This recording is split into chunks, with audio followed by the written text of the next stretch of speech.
about it. It's 7:16 PM, and I'm now calling the April 13th, 2022 Hamilton Planning Board meeting to order. On our agenda tonight are our final deliberations on the senior housing special permit and stormwater management permit submitted by Tobacco Hill Capital Partners, LLC.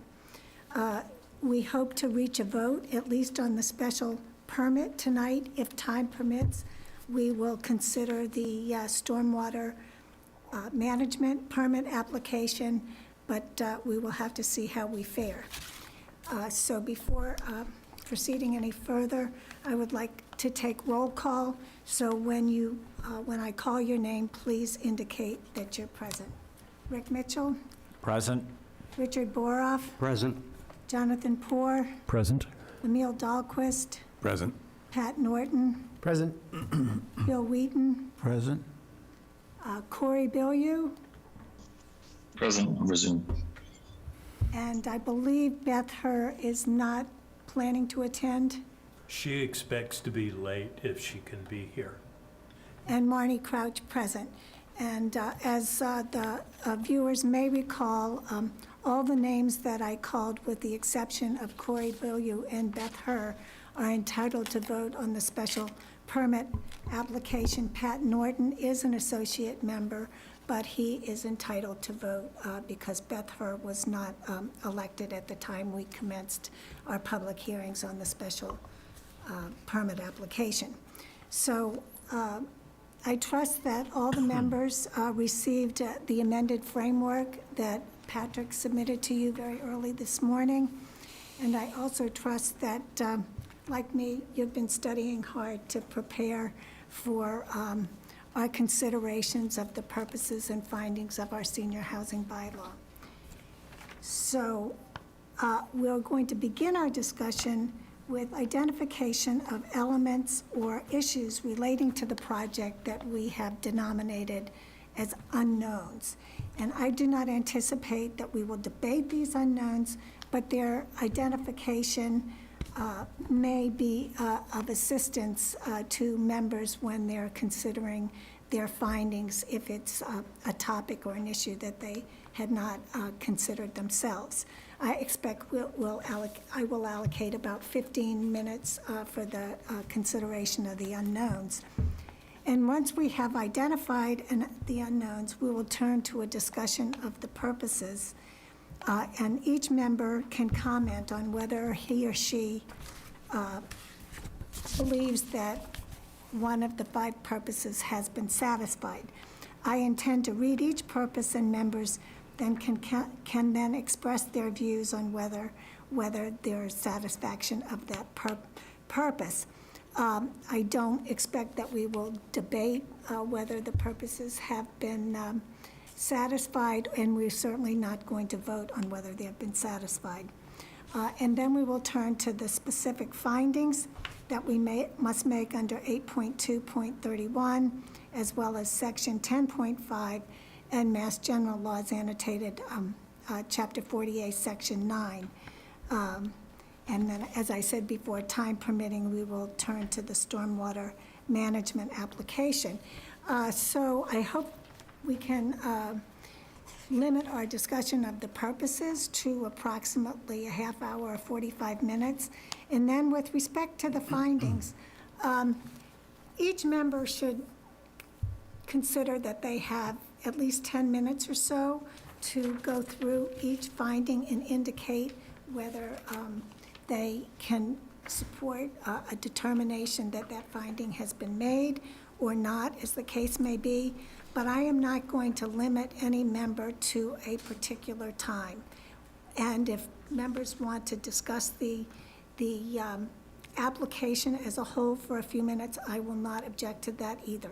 Given the duration of the public hearings, we commenced these public hearings over a year ago, and the seriousness of this vote, we can recognize that the applicant has spent a considerable amount of time and effort presenting their best case, and similarly, Save Tobacco Trails and Watershed has engaged the services of experts and have really stepped up to the plate as private citizens to contest this application. So, and there are other individuals who are not affiliated with Save Tobacco Trails who have expressed their views about this project. So all participants in this process have expended a lot of time and effort in informing the board about their respective positions, and I respect that. So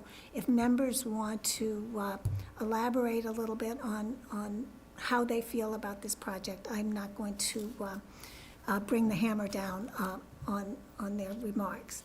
So with all of that. Madam Chair, may I ask a question before we start that? Sure. I've been on the planning board for several years now, and we've had a lot of other complicated issues, and we've never done this particular thing. Why are you choosing to bring this process into play in this issue? Pardon me? I don't understand what we're doing, why we're doing it. I've been on chair board for several years. We've had other complicated issues. We've never done anything quite like what you're asking us to do. Why are you asking us to each individually go through each issue and make sure we're supposed to do that as we go along, but to do it in a summary like this, I don't quite understand why we're doing this. Did you receive the memorandum that I submitted as well as the format? No, because my computer has crashed. It's been Well- out for a couple, 3 days now. Well, that's unfortunate because I sent the format to all the board members, and it set forth the procedure that we're going to follow. Okay, I understand. And we have to vote whether to grant a special permit. And to do that, we have to go through all the particular findings in section 8.2.31. We also have to weigh the criteria set forth in 10.5.2. And we also have to consider, as Robin Stein informed us at our last meeting, the provisions of Mass General Law, Chapter 48, Section 9, which requires us to determine whether the use that's proposed by this project satisfies the purposes and intent of the senior housing bylaw. Okay, That's our mission, that's our objective, that's why we're here on the planning board, to go through this Okay, I process understand and that. make an informed decision that the participants who are watching us on Zoom can understand. okay, I understand that. What I don't understand is why we haven't done it in the past. We've never done this before. Why are we doing it now? I'll tell you why. Because I'm now chairman of the planning board, and I have, at the last meeting, I gave everyone an opportunity to weigh in on how they wanted to proceed, and we discussed this very format and I determined don't to go remember for it. discussing it. I was here, I don't remember discussing it the way you are bringing it forth. And I apologize if I'm wrong, I Rick, don't. I was here. I think this is simply an attempt to make sure that our reasoning follows the law. You often have said that we should not and cannot vote on proposals based on how we, quote, like them, that we have to stick to the bylaws. And this is an attempt, I think, by the chairman to, organize our thoughts along the lines of what the bylaw requires and to make sure that our decision is following the law. Well, are you then saying that past chairs have not done according to the law? Because that's essentially what you're saying. No, I think this is just a way of it's not a yes or no. I think this is a way of helping us, making sure that we do abide by the law. Okay. Excuse me, Richard, I'm going to cut you off, and I apologize That's for okay. doing that. But We've already spent more time, I apologize for having to say this, but waiting for you to appear. I know, So I appreciate wanna- that. I was wrong and I made a mistake. And I I accept your forgot about it apology, tonight. but I want to move forward. Okay, that's So, fine. If anyone wants to start with their list of unknowns, I invite anyone who's Madam Chairman? prepared to go forward to start. Madam Chairman, I'd be happy to start. Oh, thank you, and thank you for supporting me, Bill. I appreciate that. Okay, so my overall conclusion or my overall impression is that the location of this project is really the unfortunate issue. It's really hard to imagine a worst possible site to build a project like this on. It requires, demolishing a hill, rebuilding the landscape, thousands of truckloads and so on. So with that kind of as a background, let me start off by reviewing my assessment of how well the project meets 8.2.31. Oh, I'm sorry, Bill. We're starting with the listing the unknowns. Oh, then I'll back off. Right. Sorry, you jumped the gun. But that's okay. And we'll go to purposes, and then we'll go to 8.2.31. So if anyone has a list in front of them of unknowns, I'd be happy to hear about them.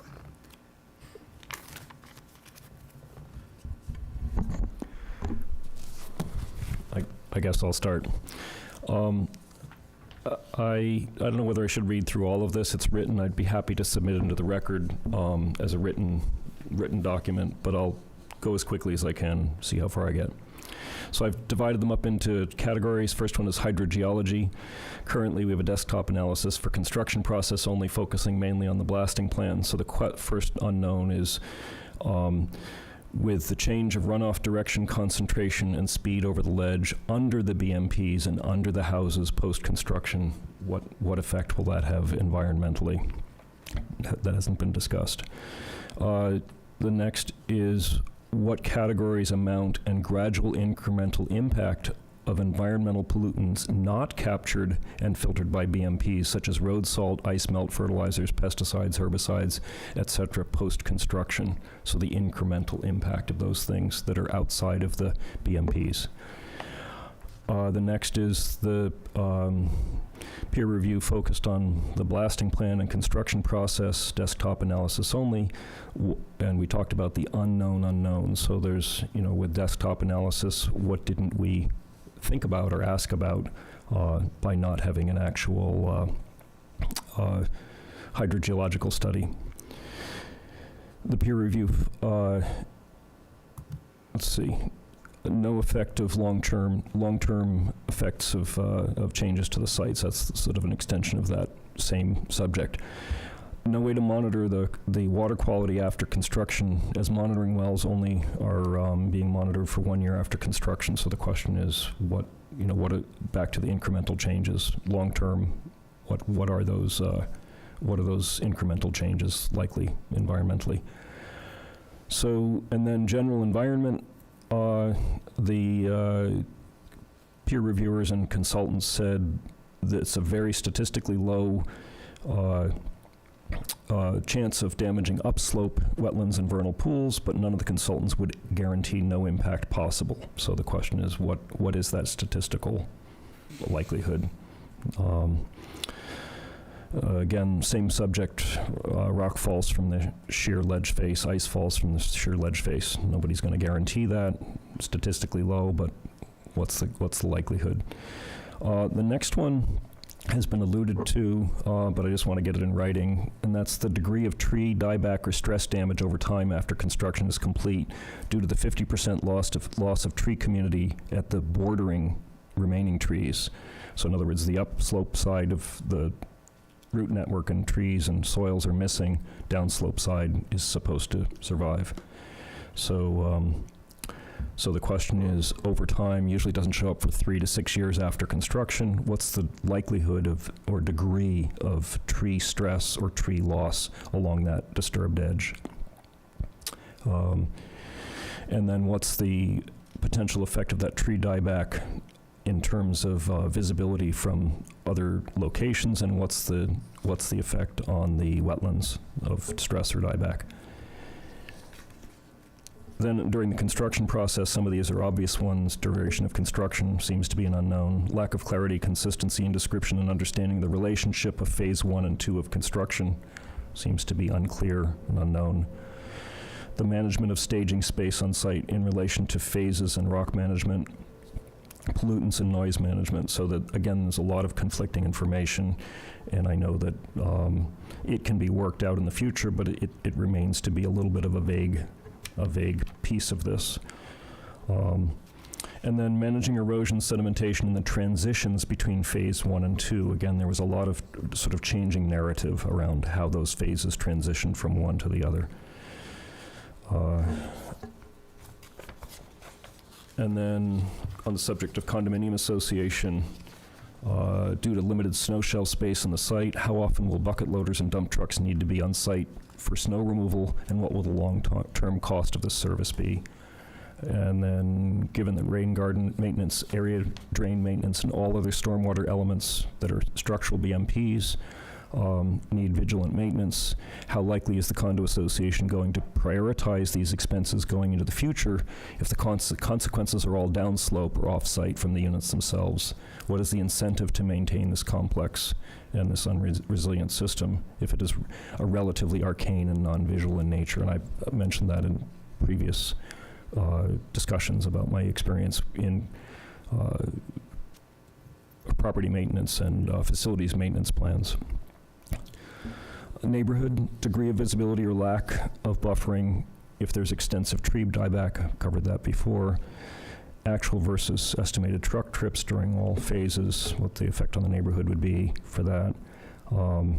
Actual amount of and duration of noise from all phases of construction and all noise sources. And then neighborhood impacts of construction parking along Chewbacca Road for the duration of the construction, and also what the environmental impacts on that would be. And if there's a snow or ice event that's extreme, what's the likelihood that snow, ice, or water will flow directly over Chewbacca Road, creating a safety or environmental problem? And if it does happen, who needs to intervene for immediate safety and environmental protections? And then in terms of the town, what's the means and funding for the town to monitor or enforce any of these high maintenance, low resilience stormwater maintenance strategies? A question is amount of damage to roads and who pays for it. And assurance, this is kind of a big one that I think Emil has alluded to, but I'm not sure how clear it's been articulated. And that is assurance that all phases will be completed and the town will not be left with a disturbed, destabilized, environmentally damaging partly finished development. And what are the assurances that won't happen? And then another one is a little bit more vague, which is what precedent would be created by this project for permits in the future with this much neighborhood and environmental concern and controversy and environmental impacts, potential environmental impacts. And another pretty vague one is how many people might move out of the neighborhood and what would that mean to the community in town if this goes forward and there's 4 to more years of construction disruption. And another would be, as this goes ahead, what might other towns' objections be to the truck traffic once it actually is realized and experienced? Would that become an issue during the process when other towns actually experience it? And then I have a couple things that are non-jurisdictional. I don't even know whether I should mention them into the record, but they're just sort of more on the level of social responsibility, and they have to do with climate change and water, but they're non-jurisdictional, so. They're non-jurisdictional, and obviously, while we all know what's happening in our world today, not just in the United States, but in Pakistan and India and elsewhere, we're all aware that climate change is happening at a much more rapid pace than was previously anticipated. So I think we can all recognize that. Does anyone else have any unknowns to add to Jonathan's quite lengthy list? I'll just elaborate a little on the one, I mean, I concur with all of that list, actually, but the, on the phasing aspect of that, and lacking clarity really from the presenters, there are two issues here. We have an indeterminate case here. This is the state of the project at the end of phase one and going into phase two. I was carefully listening to a lot of the project management discussion, and it's unclear to me because the rock crusher shifted a couple of places over the course of the preparation of the drawings. There was conflicting information from the source, from the applicant, that what would actually be happening there, what would be completed during phase, in terms of demolition, during phase one in the phase two area. And this all leads really to what happens to stormwater runoff, because none of the structured system would be functioning at that point, not in place, so it would not be working for the runoff. So it would all be surface runoff going somewhere unless it's trapped and hauled off or something. But, so there's just a lot of questions around that particular part for me. It's not really established what, trying to picture what that's going to look like just before the beginning of phase two. I just couldn't come up with what that is going to be. So that's the only thing. And again, the problems, the hydrogeological study, which is a very important one. I think if you had one single issue on the whole site, it's the potential of what could happen to the water supply. That's only one of many, but that's one that was never fully resolved, and for no good reason in my mind. We were given sort of a desktop analysis saying granite doesn't hold water, and that was pretty much it, and the blasting issue was the only one that was examined. So anyway, that's a major study, but I don't really have anything to add to Jonathan's list beyond that. I think those are all very important, critical things to understand more about. Pat, did you have anything to add? Sorry, no, not in addition to Jonathan or Emil. I think Jonathan hit on the construction elements that I had questioned earlier, but nothing to add. And Bill, did you have an opportunity to make a list of any unknowns that were of concern to you? I'm not know if I want to discuss this as an unknown as opposed to a finding. Well, we can defer that then. Okay.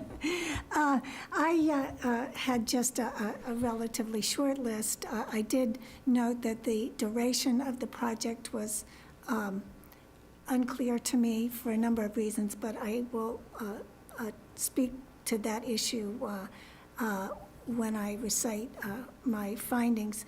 But I did have questions about the amount of truck traffic. We do have estimates as to the amount of truck traffic to Bentley Warren's facility in Ipswich, but we are completely in the dark about the remainder of the traffic that will be going to and from the site every day. And that obviously is of major concern to the abutters. And one can imagine that the amount of truck traffic would be significant. And that also has implications for the safety of pedestrians and people bicycling, not just along Tobacco Road, but on Route 22 and surrounding roads. Because the truck traffic, other than Bentley Warren, is not limited to a haul route. So the traffic could be throughout the town. We didn't receive any information about the impact of this development on wildlife. Actually, the flora and fauna were not discussed in any detail. We did learn that there are no endangered species on this site, but just because wildlife is not endangered doesn't mean it's not important to the town, to the neighborhood and whatnot. And then some of the other unknowns, and of course, we can't be unrealistic, but it's unclear what this ultimate sales price and the condos fees for these units would be. We were told originally that the sales price would be, I believe, $795,000 or $800,000, but that is unlikely to hold, given the inflation and supply chain issues. Whether they're resolved by the time construction would start is anyone's guess. But the condo fees, I would suspect, would be quite significant because of all the maintenance of the stormwater management system and the erosion control measures. So I don't know, Rick, if you had anything, or Richard, you had any questions about this project that you have not had answered? No, I think this is a very interesting process, but I think it's at the wrong time. And I'd like to address that because my computer is down. It's been down for a couple of days. I can't get it up, so I didn't know that we were going to do this. I suspect that a better time to do this would not be on the day of the vote, but especially on a long process like this one has been, I think it would be better to bring this up at the subsequent meeting of every time we've had a discussion, because people have had 2 weeks to think about it, and that would be the time to bring up the question of, do you have questions that should be resolved from the previous meeting 2 weeks ago? Well, we were identifying those issues I because... can't hear you. We were identifying those issues tonight, but at subsequent meetings, we may have to consider the stormwater management permit application, and then the last item on our agenda will be, with respect to this project, will be to approve a written decision. But Right. we're not going to have additional meetings with respect to this particular application. I understand that. That's not what I'm getting at. What I'm getting at is that this seems to be a change in process, which is okay. I have no problem with that. I think a better time to bring in this particular change would be, and I think we should do this again for other big projects, but the time to ask the question is at the subsequent meeting for the previous meeting. You're asking us to go back for several weeks now and discuss things. In my mind, doesn't work like that. And I apologize because I couldn't address that this morning because I couldn't get online at all this morning. Well, we're going to move on now to consideration of the purpose of the senior housing bylaw. Just so my voice was heard, you didn't ask if I had. Oh, I'm sorry, I thought I did. I apologize. You looked at me, you didn't look at him. I would See, never want to That's because I'm much better looking than you, I would Rick. never want to cut you off, Rick. No, I do not have any, but I just for the record want to make sure that all members have been consulted. Have anyone wishing to speak? I think they've spoken, and I apologize if you No didn't. problem. Madam Chair, before we get to the purposes, Town Council would like to address the board very quickly. Certainly. Good evening, everyone. Thank you, Marnie, for a quick minute.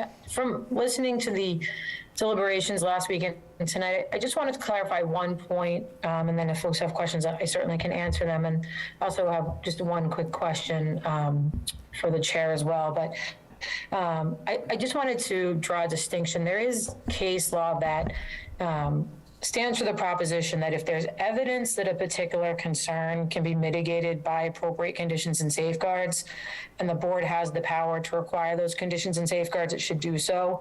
But a denial based on that concern when it could be appropriately mitigated wouldn't be legally tenable. And I just wanted to clarify that distinction if it's helpful to the board. And I apologize, Marnie, for not picking up on this earlier, but I just had one question regarding your process for tonight and when it gets closer to the voting, because there hasn't yet been much conversation about specific conditions, and I don't know if that's going to come up as board members discuss their findings and how conditions relate to those. But I would think that before you could reach a vote, you'd have to have those conditions together. And so I just wanted to to throw out, I guess, a question about how that's going to fit into the discussion tonight. Okay, well, in response to your comments, Robin, I did look at the decision that you sent me regarding the legal statement that you just made, Gibbon versus Board of Appeals of Duxbury. And as I stated to you in my response, I find this decision wholly distinguishable from anything that we have in front of us. It was a decision that did not involve a building permit. It involved filling of marshland, and apparently there was testimony that any erosion from the filling of the marshland could have been ameliorated by putting some type of wooden planks that would protect against one-year storms. So I found that the decision is distinguishable, particularly because it doesn't involve any building permits. And the dissent was clear that it believed that the planning board had the discretion to deny the permit to cover the marshland with material. And I think that given what was in that decision, it's unlikely that a subsequent reviewing court would ever overturn a decision based on the environmental sensitivity of the marshland. So while I appreciate this, the statements that you made, the court in the McGibbon case found there was some legal, something legally tenable in the testimony about ameliorating any erosion. So again, it was based on testimony that this erosion could be limited. So thank you for that, but that decision I don't think is as compelling as others that we have, that you actually told us about at a couple of hearings ago. And so. And again, mine is just a general comment about the issue. Yes, and so I apologize. What was your second comment about? So it was just a question, and I About didn't the pick this up conditions. when I looked at the outline for tonight, but obviously by the time that the board reaches a vote, if it's voting tonight, it would be, the project conditions would need to be included as part of the vote. For example, on approval, subject to, when you would list the conditions. And I'm just, I guess my question is, how is that fitting into the discussion this Okay, evening? well, anyone who is going to go through the requisite findings and vote to approve this special permit, in my framework, I indicated that that individual should be prepared to identify whatever special conditions or conditions that they would have affixed to their vote in favor of the special permit. And so in consideration of that, I had Patrick forward to board members conditions that were prepared by Attorney Jill Mann, and then Patrick also formulated a set of conditions. I would note, just for the participants, that the conditions that Jill Mann forwarded to the planning board were substantially the same as the conditions that were adopted when the special permit was issued for the Canterbrook project. So I think that when it comes time for a vote, we can, any member can discuss what conditions would be tied to their vote. So rather than addressing this further, I think I would like to get started with our procedure here. Thanks for clarifying. I appreciate it. No problem. So the first purpose of the senior housing bylaw is to permit the development of moderately priced, affordable, and market-rate housing for elderly persons by allowing for a greater variety of building types at a higher density than normally would be allowed. And as chair, I'm going to take the liberty of commenting on this permit first. And I would note that this first purpose is also reflected in section 8.2.16.3 of our senior housing bylaw, which provides that in order to achieve a development that reflects the residential character of the neighborhood in which it is located, there should be encouraged a mixture of small, medium, and large dwelling units in order to create a range of selling prices and to address the needs of various members of the population. I do not believe that the applicant has satisfied this purpose of the senior housing bylaw, and I don't think it has satisfied section 8.2.16.13, 8.2.16.3 either. Residential character of the neighborhood is tied to a mixture of building sizes Excuse me? and prices. Excuse me, I'm sorry to interrupt. I'm a little confused because I'm reading the amended work for final deliberations, and it references the board shall discuss the purposes set forth in 8.2.1.1 through 8.2.1.5 individually and sequentially. So I'm getting the sense you've gone off in a different direction as opposed to what you had indicated that the framework was going to be for this discussion. And that's what I prepared my remarks to focus on tonight, not going back to where you have gone. So you're prepared to discuss the purposes sequentially? Yeah, this is what these directions indicate will be done by the board. So I respect that and was ready to do that. Okay, Yes, well, if I guess I'm starting Yeah, first. if I can comment, I think that's right. And also that we're really not voting on anything in the Right. purposes. It's just a statement of what your take is on the individual subsections in the purposes. I don't know, what are you saying?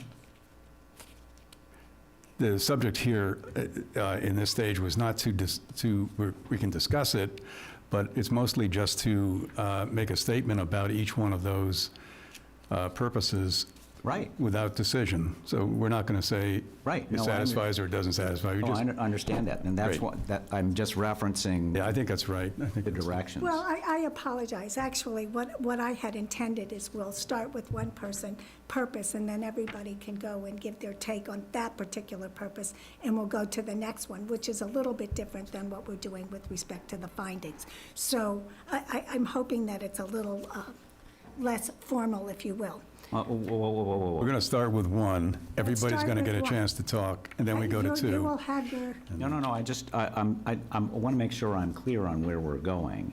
So under 8.2.1, as I'm reading it, is purposes, and I'm following your prior memo, a senior housing purpose section, and it has a variety of building types: land use planning, smart growth, fiscal benefits, and clusters and villages.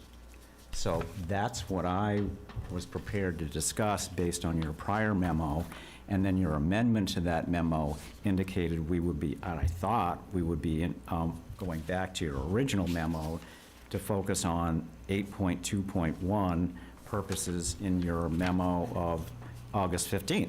So I'm really confused as to where you're going. we're going to talk about the purposes. Okay, let's just talk about the purposes. Don't get hung up in any details. We're going to go through them one by one. We have them right in front of us, and let's just proceed. So I thought the memo was clear. Is anyone else confused? If I can speculate on what the confusion here is, you're referencing other bylaws that stem from this purpose, and I Oh, think right. that might be the That's my confusion. particular That's just, take on- she's referencing My connections. particular take. I'm making the connection to other bylaws. Oh, okay. They're, you know, So you're really going outside of 8.2.1 purposes as stated in the bylaw. well, the bylaws are interrelated. The purposes may be 8.2.1, but they flow through the other bylaws. We're not talking about every single bylaw, but they're implicated, and that's all I said. I said the purpose is 8.2.16.3 informs us about the purpose. That's fine. You are very precise about what you expect and in your presentation, and I took you at your word. If it had said, consider also the interrelationship of other bylaws and how that affects the purposes, I would have been prepared to do that. But nonetheless, go ahead. Well, I would have thought that was implicit, but that's just me. So what I'm doing is linking the first purpose also to section 8.2.31.1, but I'll proceed. So the applicant has represented that each unit will have 2 bedrooms, one of which will be a first-floor master, 2.5 baths, and 2-car garage. There will be three units with approximately 1,400 square feet, 3 units with approximately 1,800 square feet, and 44 units with either 1,953 square feet or 2,100 square feet. There are 6 single-family houses and 44 duplexes and just 2 different floor plans. There are no units under 1,300 square feet as set forth in section 8.2.9 of the senior housing bylaw, and no one-story units, handicapped accessible units, although handicapped accessible features may be added, or apartment-style units that might be smaller in size and less extensive to construct. In its June application, as a 2021 application, as I previously noted, the units are to be listed at $795,000, but that price will likely increase, particularly given the recent sales at the villages at Canterbrook Farm and Patton Ridge, where sometimes those prices have exceeded $1 million. So the development does not contain moderately priced or affordable units. Rather, the targeted buyers are active and financially secure young seniors who can afford the condominium units proposed to be constructed. Mrs. Crouch, excuse me, are you reading this from something that we should have in our hands? No, this is what I wrote. The area median income for... I've got to question this then. This is very detailed, what you're reading. I can't follow it. I have no idea what you're talking about. Well, That's my own particular weakness in my brain, but... I'm sorry, Richard, I have to proceed. Okay, but I would will like try to and be able to read it while you're reading. I'll try and speak more slowly. The area median income for a family of 2, according to the 2021 HUD income limits for the Boston, Cambridge, Quincy metropolitan statistical area is $101,062. And just by way of informing participants, a recent listing for a unit at Canterbrook reflected a selling price of $849,000, and the listing suggests that a monthly payment of $5,650 would be required with an HOA fee of $586. Accordingly, absent significant savings, median income seniors would not be able to purchase one of the proposed units. And here I'm going to reference the housing production plan prepared by J.M. Goldston, LLC, that was approved by the Department of Housing and Community Development in 2020. And obviously, the payment to the Affordable Housing Trust of $2,174,000 has the potential to assist low and moderate income households whose income is 50 to 80% of area median income, assuming affordable housing is constructed sometime in the near future. But individuals with median income would not see a benefit from this project, except to the extent that we were to consider the $750,000 in approximate payment in real estate taxes. But the housing production plan indicates, in contrast to regional trends, Hamilton's population is declining, dropping approximately 4% from 2000 to 2017, While many factors influence this trend, local housing options and housing costs have a large impact on the ability of current residents to remain in the community as well as for prospective residents to move to Hamilton. Hamilton's population is aging, indicating a need for housing options that can accommodate retirees, empty nesters, and older residents as they age. This includes smaller units for downsizing as well as housing options with accommodations for elderly residents. This housing need is also confirmed by a mismatch with the proportion of 1- and 2-bedroom households in Hamilton and the proportion of 1- and 2-bedroom homes.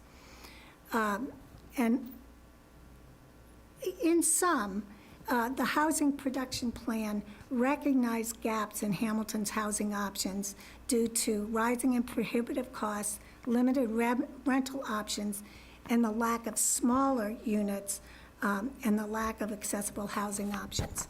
So with all of that said, I as a final note, observed that if this project were to be approved, there would be 83 senior housing units in Hamilton that would be 83% of the total 100 units that are available.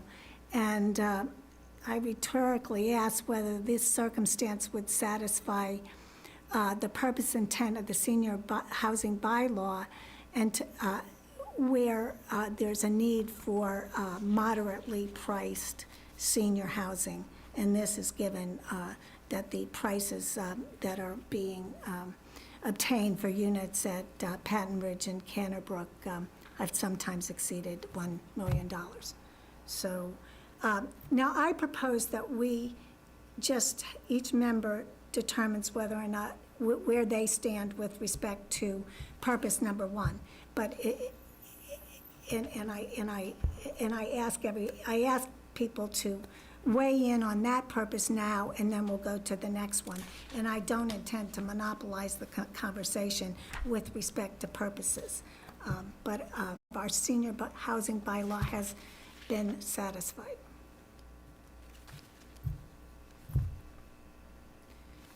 You asking me? Yes, I did. I don't have an opinion. Okay. Rick? I'll defer to other people and then provide my comments later. Emil? I think this one's pretty straightforward. What the purpose is to kind of set a framework for developments that come in to the town of Hamilton. And what this bylaw is saying, at least in my interpretation, when you look at moderately priced, affordable, market rate, variety of building types at a higher density, the issue, I think, with this one is that the answer has to be no there, because the development is what's called a monoculture. It is one use, one price, one type of ownership, one building typology. It's not a mixture. It is one thing. So it has no variety. In variety of building types, there's only really a single-family model. That is the one used across the site. And that's not variety, it's repetitious. There are no other buildings for amenities or any of that sort of thing for this. So it would be a stretch to say that this particular development kind of comes even close to what is stated in this particular purpose. It says higher density, but the density is really established by the base senior housing density chart. There are 2 dwelling units in an R1B district, and that's what they did. And but really, no, that's, I think, well, I won't say any more than that. I'm not going to get into the architecture on this at all. This is really about mixture and about variety. And it's really, I think, intended to serve the elderly population of different means in this community. And you have to ask yourself the question, does this do that at all or not? Bill? I would pretty much agree with that. I don't think the project fully meets the needs of the senior citizens in Hamilton. I think it's designed to have a maximum fiscal surplus. Bill, can you take But the that's mask another off? issue. I don't think this project meets the needs of senior citizens in Hamilton. Baird. I would agree with Emil. I would agree that the comments so far, I have nothing to add. Pat? I'll take my mask off for this as well. I guess I took a slightly different view, maybe more literal application of what's written, and at a high level as a purpose, as a general purpose. But I guess I was satisfied in the September 7th hearing a year ago that the applicant had shown evidence that this is moderately priced market rate housing based on the information they had provided. I think I was generally satisfied there, and I guess I didn't read the allow for greater variety of building types as within the development definition, but maybe as within the town as a whole. So it is a variety in comparison to what's here now. And then a higher density in comparison to what it would be a typical lot yield of a residential development. It would be more dense than that. I guess that's my just general high-level view of this purpose, the way I read it. Thank you. Rick, do you want to just save everything till the end, or do you want to weigh in No, on no, this I- particular purpose? You propose to go through this sequentially, and I'm happy to do so. So I generally agree with Pat's definitions here. As being an individual who was directly involved in creating this senior housing bylaw, it was targeted for over age 55 housing. The senior housing was a descriptive term for this. It was not related to any kind of like providing senior housing for a specific economic group. And I would urge the board to remember in creating any bylaw, purposes are always, and in this case, aspirational, created by a board that hoped these general purposes would occur. But given this was the first attempt at allowing anything other than single-family housing, this is what the board at that time hoped that this new bylaw would accomplish. So 8.2.1.1, variety of building types. It definitely provides a greater building types, as Pat pointed out, other than single-family, at a greater density that was previously allowed, because the board at that time said, we can't just keep building single-family houses because they consume a great deal of property and land and resources, and it would be much better to preserve land by allowing a greater level of density with the hope that it would provide a price relief and deliver moderately and affordable housing. Do these kinds of developments that we've seen provide affordable housing? No. But as demonstrated by Patton Ridge and Canterbrook, it's not economically feasible given the densities that are allowed by this senior housing bylaw. 4 units per acre is the maximum. If you want more affordability, then you need more density. And at the time this was passed, this was revolutionary for the town of Hamilton, and there was no way that the body politic would allow any more than 4 units to be constructed.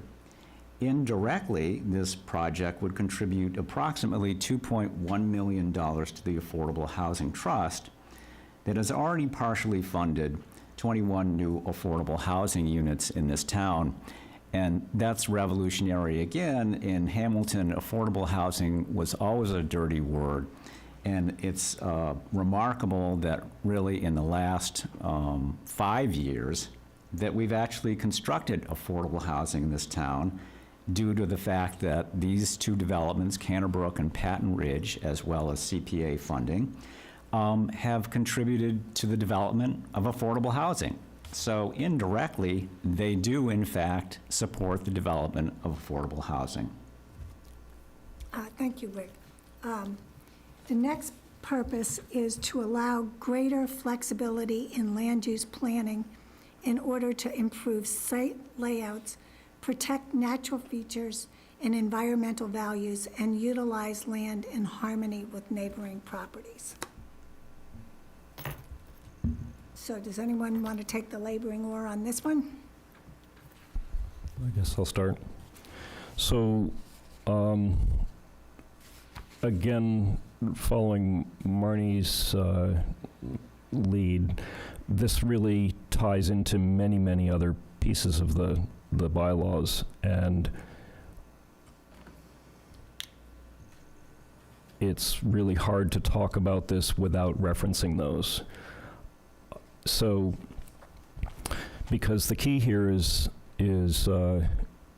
it's about site planning, protecting natural features, improving site layouts, environmental values, and utilizing land in harmony with neighboring properties. And really what comes to mind immediately as a linkage to this and a basis for this is 8.1.12, the very starting point for all of these projects, which is the special permit design process. And that process mirrors a lot of other processes that are covered in the senior housing rules and regulations, and it also references the stormwater management guidelines, which are inextricably tied into the senior housing bylaws through 8.2.20. And all of this ties back to what's termed environmentally sensitive site design, which is at the root of 8.1.12, which really starts with the common sense process of looking at what you have in front of you with your site. What are the unique characteristics of the site? And what I find is that really a lot of the discussions around concerns about this project stem from the problems with not following 8.1.12, environmentally sensitive site design. And instead, what the applicant has really done here is they've delineated the protected features under the stormwater, the Wetlands Protection Act and the buffer zones that are associated with that. And then whatever is keyed out of that is the development area. And actually, 8.1.12 tells you to do the opposite. It tells you to do that as the first step, but then there's 3 other steps after that. And this project doesn't do that. And so I could go through, I have quite a long list of things that I think don't follow the purpose here of this particular 8.2.2. So I don't know whether this is the time or whether it's the time in findings to go through this, but they're pretty lengthy and they're pretty specific, and they're all deeply anchored in 8.1.12, which again is threaded through all of the applicable rules, regulations, guidelines, standards, and bylaws that apply to this project. It really sort of sets the theme for everything to come after, because it is the first step, and coincidentally, it's the first finding and the last finding. The findings are bookended with 8.1.12. So maybe it's worth going through this. Jonathan, if you do go through this now, we'll remember it if you want to summarize it when you get to your findings. It will shorten findings if I go through it now. So. Yeah, but that contradicts the actual menu that was created Then I'll go through it in findings. for discussion tonight. Then you can go through it in findings. Within 10 minutes. Yeah. Okay. So, but basically, in summary, I find a lot of issues in this purpose, and they all stem from 8.1.12, the very starting point of the entire project, which is evaluating the site and responding to the specifics of the site. Pat, do you want to go next? Yeah, sure, no problem. I guess it's a bit similar to what Jonathan's describing. I looked at the site plan and try to do my own math and extended my CAD capabilities, but was looking at the 56 acres. Obviously a lot's been said with the 40 acres of preservation on the site.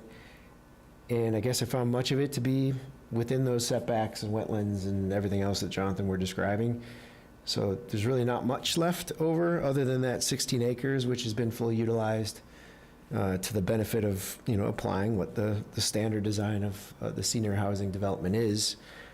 And it's hard to say that it does protect natural features and environmental values in harmony with the neighboring properties, as this area is so unique, and the neighboring properties are in and of themselves all very unique as well. So it's hard to look at the general purpose and apply this project and say that, yeah, it checks the box, in my opinion. Bill, do you want to go next? Well, I think that the concept of cluster zoning, which this project employs, is, meets one of the objectives here in terms of land use planning. But the way that the cluster, part of the project is developed is, sharply contradictory of preserving natural features and environmental values and so on. It's totally changing the character of the area. So in one sense, the notion that you cluster development on one site, and in so doing you can preserve some open land, is fine. But if you have to blow up the world in order to site the cluster, then you're, destroying it. So it's kind of a two-pronged approach. I have mixed views about this project in that sense. Emil? I think this particular number 2, improve site layouts, protect natural features, environmental values in harmony with neighboring properties. This is another way of saying what stormwater management does. Do not impose your project on the site. It's just another way to say it. The other thing that, because of what it means, is disturb less on the site. That has some tangential benefits in that if you want to be in concert or in harmony with your neighbors, disturb less, and you maintain the environment, you maintain the existing landscape as much as you can, as much as is reasonable. And that's one of the issues around this, and maybe at some point we'll get back to what sort of launched this whole project and what decisions were made that had very catastrophic, I think, consequences. But this one, again, I think is pretty easy. Protect natural features and environmental values. I don't think there's any debate there. And, I wasn't quite following what Pat was saying there. I'm not trying to debate anything, but, that we're looking at the open space, but we're really dealing with the development site on this and on the project, because that's what the bylaws say. We have to deal with what is done. You do it this way. So I would say that, and I could get into the environmental, the protection features, but I don't think I will this time. But the smart growth, you go through the low impact development, and they don't meet many. They reduce storm pipes, gutters and curbs, preserve sensitive soils, cluster buildings, and reduce building footprints. The cluster building, just for clarity, this is a severe change in what a cluster house was meant to be, because clustering was meant to utilize open space in conjunction with the housing. In other words, create 4 buildings here, 5 over there, 3 over here, all sharing an open space that was really convenient to the living. What this does is push everything together in the center, and any of the available open space around the buildings is almost treacherous. I sometimes look at this just to get a sense of the scale on this. If you were to take all these buildings and push them together, they're roughly 2,000 square feet each in footprint, plus or minus. Times 50, you're up to 100,000 square feet. That's really the size of a big box store on these 14 acres. So I get a sense of scale. And I know the form is different, obviously, but 1 story, massive square footage, if you want to get a grip on what the impact will be on the site. But again, this one, to me, goes right to don't impose the project on the site. It is maintained to the greatest extent possible. There is construction, but there seemed to be no attempt here to work with the site or within it in the design. Richard, do you have any, No, I don't. Thank you. Rick? I do. So, to allow greater flexibility in land use planning in order to approve site layouts and protect natural features and environmental values. The whole point of this bylaw was to offer an alternative to single-family housing that chews up an enormous amount of property. And senior housing, as defined in this purpose of this bylaw, allows a higher level of density that by definition is not in harmony with neighboring properties. Canterbrook is not in harmony with neighboring properties. Patton Ridge is not in harmony with neighboring properties because they're all single-family housing. So it's kind of a misnomer to think that they're going to be in harmony with neighboring properties, but because they can't be. Now, protect natural features. Admittedly, on the 16 acres, there's going to be a significant alteration of the topography. But I look at this and say, given that 44 acres and the farm will be permanently protected, actually has the intended effect of this bylaw, which is preservation of open space. And so I think while there are some significant impacts on the topography of the 16 acres, I think that the overall project outweighs those impacts. Well, I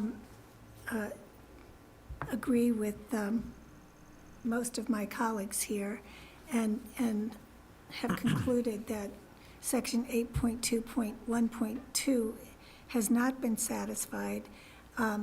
I don't believe that the protection of natural features and the increased density for senior housing are necessarily mutually exclusive. And what happened here is that the unprotected natural features that are on the 16-acre parcel were essentially ignored, and the top of the hill is being blasted away to impose a development pattern that has been used by the applicant at the village at Magnolia Shore and the village at Canterbrook. And so had that design model not been utilized, it would seem to me that this development model could be employed using a somewhat modified format to take into account the unprotected natural features that are identified in Section 8.1.12 and also referenced in our Planning Board rules and regulations with respect to senior housing special permits. So just to review, and I know maybe Jonathan alluded to this, but unprotected natural landscape features are steep slopes, mature woodlands, prime farmland, meadows, and wildlife habitat and wildlife corridors. So while the applicant is preserving 42 acres, that preservation of that 42 acres, which is comprised of wetland and buffer areas, is not a license to basically destroy the topography of the 16-acre portion of the site. So let's move on to 8.2.3.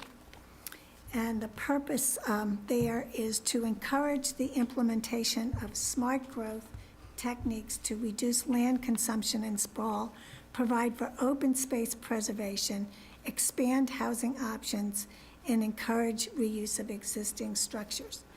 So, Bill, do you want to go first on this one? Again, here, I think this is a mixed bag in terms of how well the project implements smart growth. Clustering is part of smart growth.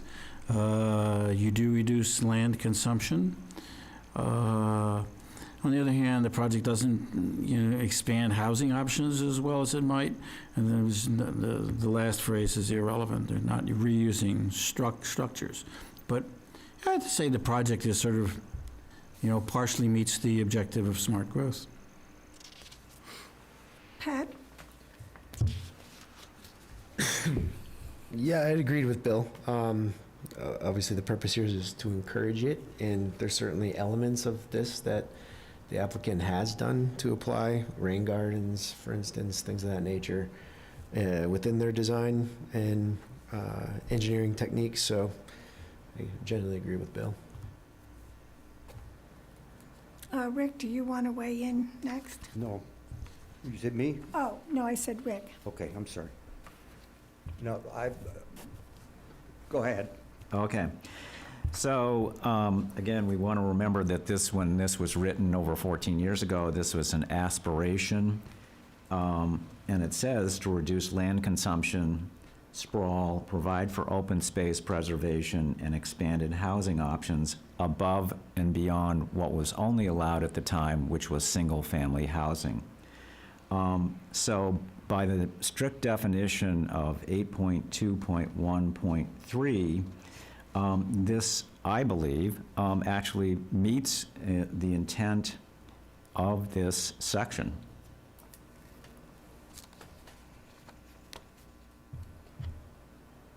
Richard, do you have, No, thank you. and did I call you? Not yet. Well, I have a different take, obviously, on it, but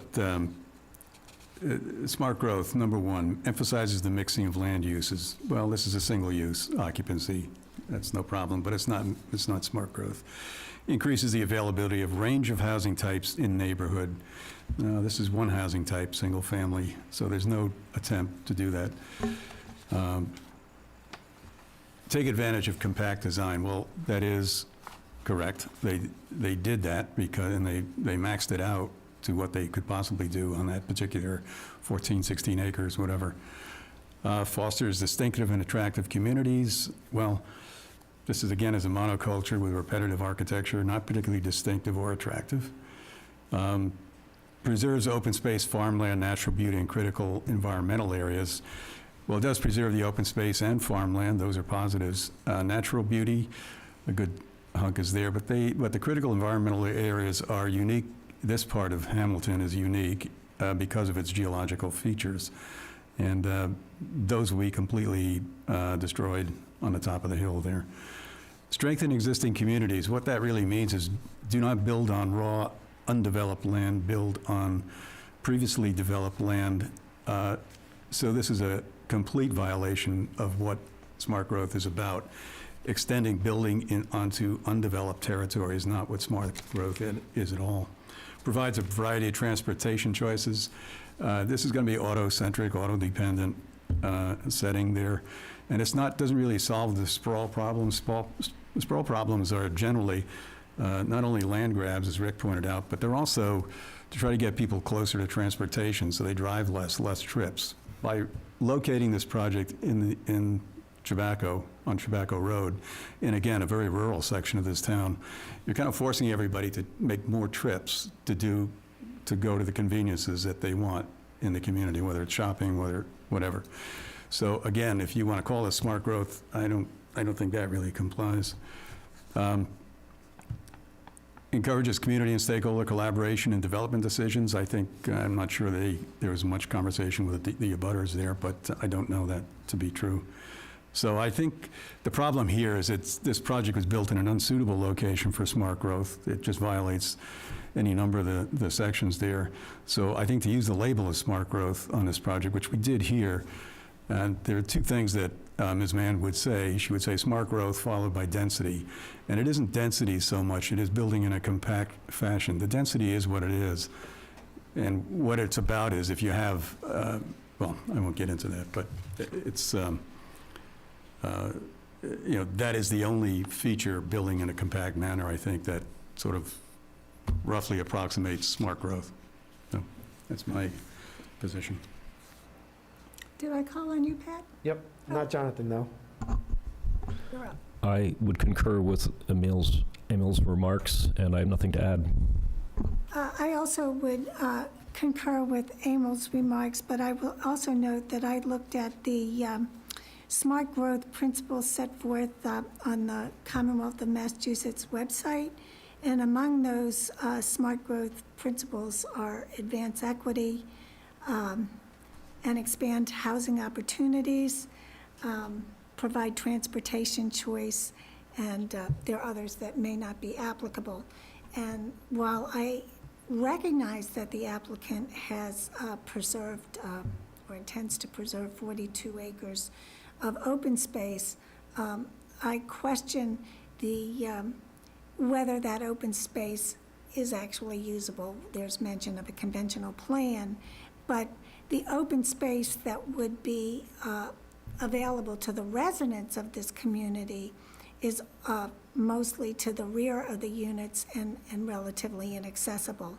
And so I find that to be somewhat problematic. And to Emil's point, I did look into the dial-a-ride service of the Cape Ann Transportation Authority, and it is really only available to those with disabilities or for those over 60 years of age. So it is going to be a community that requires residents to drive if they wish to go shopping or into Boston or to take advantage of any of the other amenities that we have in town or in this region. So there may be positive things to say about this project, but I'm not sure that the smart growth label is one that can be applied.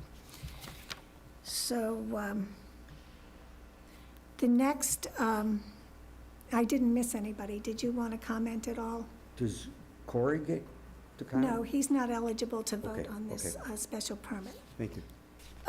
The fourth purpose is to allow a development which has positive fiscal benefits to the town. And of course, this project has been promoted as having positive fiscal benefits to the town, and those fiscal benefits cannot be disputed. We start with the payment of $350,000 in permitting fees. There's been an estimate that there would be annual revenue of $750,000, and as both Rick and I have noted, there would be a payment of $2,174,000 to the Affordable Housing Trust. So those are clearly benefits, fiscal benefits to this project, and of course, in my mind, these fiscal benefits are what has driven this project forward. And I think it has influenced a number of people to assume that these fiscal benefits should outweigh any of the other purposes of the bylaw and also affect our findings. And so I recognize those fiscal benefits. I do put them in the context of potential long-term costs, some of which we won't know for years to come. So there will be costs associated with, in the first instance, a police detail when the project were to commence. And then there are also issues with respect to road maintenance because of the 18-wheeler Bentley Warren trucks, as well as all the other truck traffic throughout town. So, there will be costs associated with this project. For example, if conditions were opposed, there would be cost to employ consultants to monitor compliance with the rock handling management plan, the controlled blasting plan.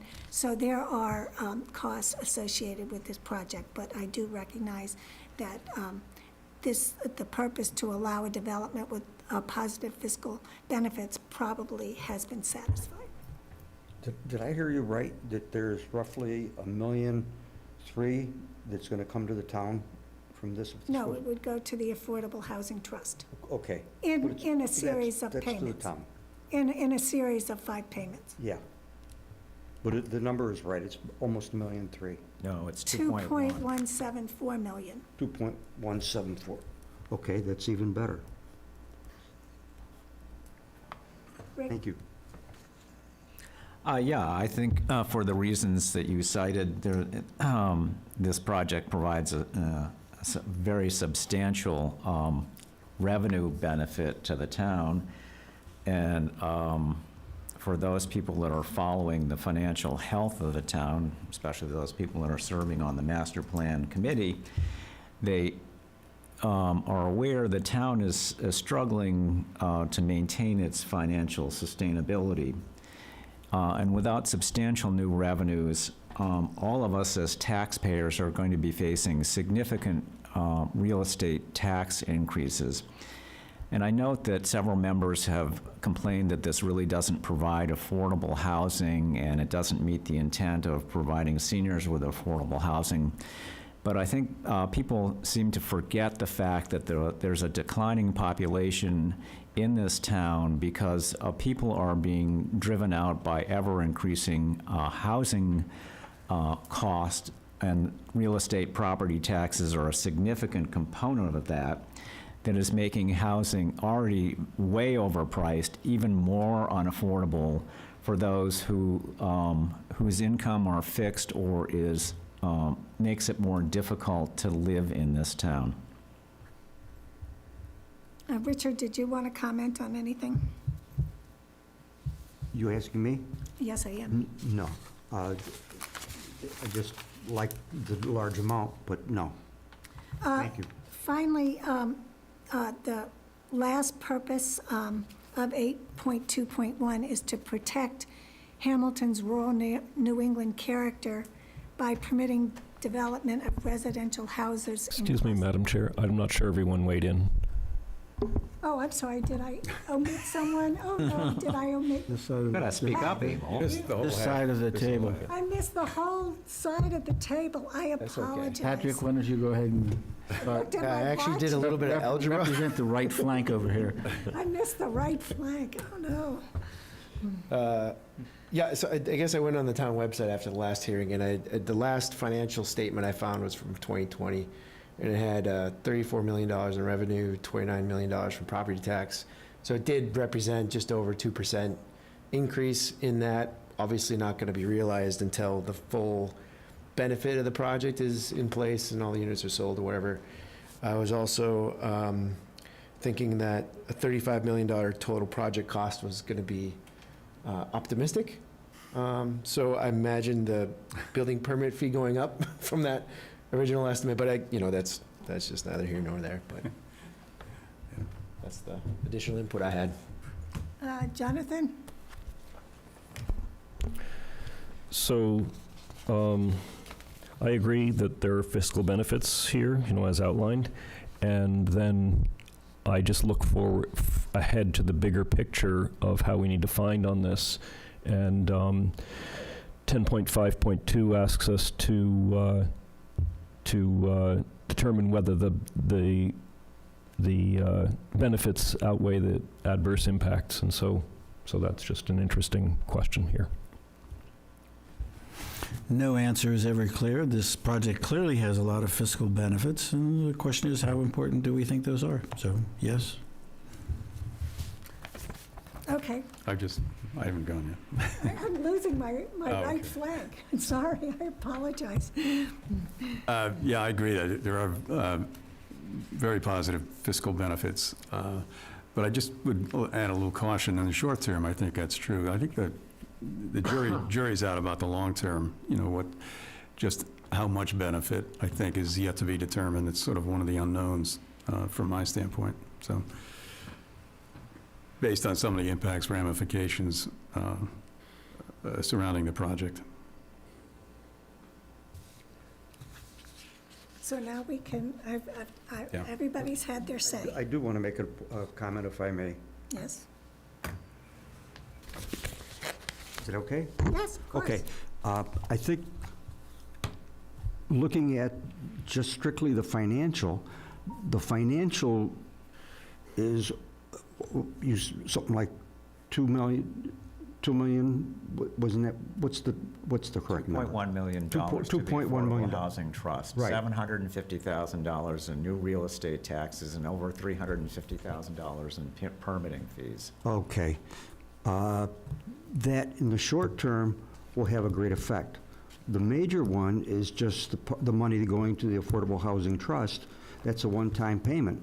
No, it's not a one-time payment, it's a payment in installments. It's what? It's a payment in installments, Okay, but it comes to a total of, right. okay, so if that were a one-time payment, that would effectively solve a lot of the one-year deficit, but it's going to have a hard time doing that forward, is what I'm getting at. It's not going to last forever. Right, but I can report that at the present time, there are no affordable housing projects in Hamilton that have been permitted. So as you all recall, New right, housing. new. Yeah. Right. So we have the potential for affordable housing on Asbury Street, the 45 units, and any other potential affordable. That's a balance. Yeah, so right now, even if we had the money, we couldn't spend it. So the last purpose is to protect Hamilton's rural character by permitting development of residential housing in clusters and villages in a manner which is in harmony with Hamilton's historic development patterns and is less demanding on natural resources. So, Emil, maybe you could go, maybe I'll go this way this time, and then I won't Okay. forget anyone. Yeah, there seems to be a theme in this about character, in the purposes, and I think it's kind of a reinforcing, I guess, of what the intent is. Protecting rural New England character, strictly, does this project do that? Without talking about the design of it, it really doesn't, because it's more of an urban form there. Again, these houses are one after the other, and it's not at all rural New England character, which is pretty much Tobacco Road. If you take a drive down there, you can see what the definition of that is, and I don't think this project is going to fit in all that well. It's not a village. Villages are a multifaceted place, mixed use, typically commercial, residential, civic types of occupancies there, much more dynamic, and so it's not really a village. Village is a title, I guess, on this. But and the clustering, again, I've mentioned that before, and I don't want to dwell on it, but this is a dense subdivision in my mind, and that's what it is. Harmony with Hamilton's development patterns.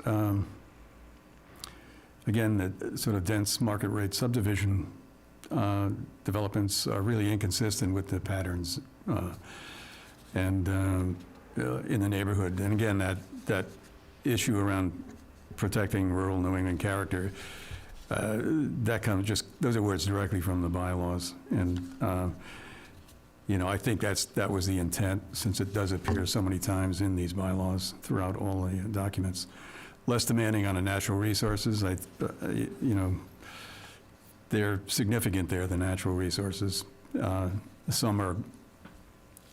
of them are really highly valued scenic resources, the geological features. They're cited in the open space and recreation plan that was done in 2009, and it was given scenic designation in this part of around Tobacco Lake, aquifer recharge area, and multiple woodland hiking trails. The problem, again, with this site, and I want to go back to something Marnie mentioned briefly, that it's not an either-or situation. The idea, it's not that you can only build one way, and that's destroy everything when you put the houses on. It is a design issue, and there are ways to do it to really blend in, get to the 50 number that's desirable here, but there are so many ways you could do it differently that preserves the landscape. That's really, for me, kind of key in this whole thing. And where I don't see that this particular bylaw gets, subsection gets fulfilled or satisfied. Thank you. Richard, did you want to comment at all? No. Thank you. Rick? Sure. Cluster and villages protect Hamilton's rural character by permitting residential development in clusters, again, rather than single-family housing on 1-acre lot. It does meet this intent and purpose of the bylaw. In harmony with historic development patterns, Excuse me, Rick, I believe we'll have to take a brief recess. Oh, I'm sorry. I'll be brief. Okay. wow, I guess I really offended Bill. Well, if anyone else, I was planning to take a brief recess after we finished purposes, but we could jump the gun a little bit, and if anybody else wants to take advantage of the facilities or get a drink of water or anything like that, now's the gonna do both. opportunity. I'll get in line, I guess. Why not? Take the opportunity. Yeah, I was told not to pass that up.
All set, Marty.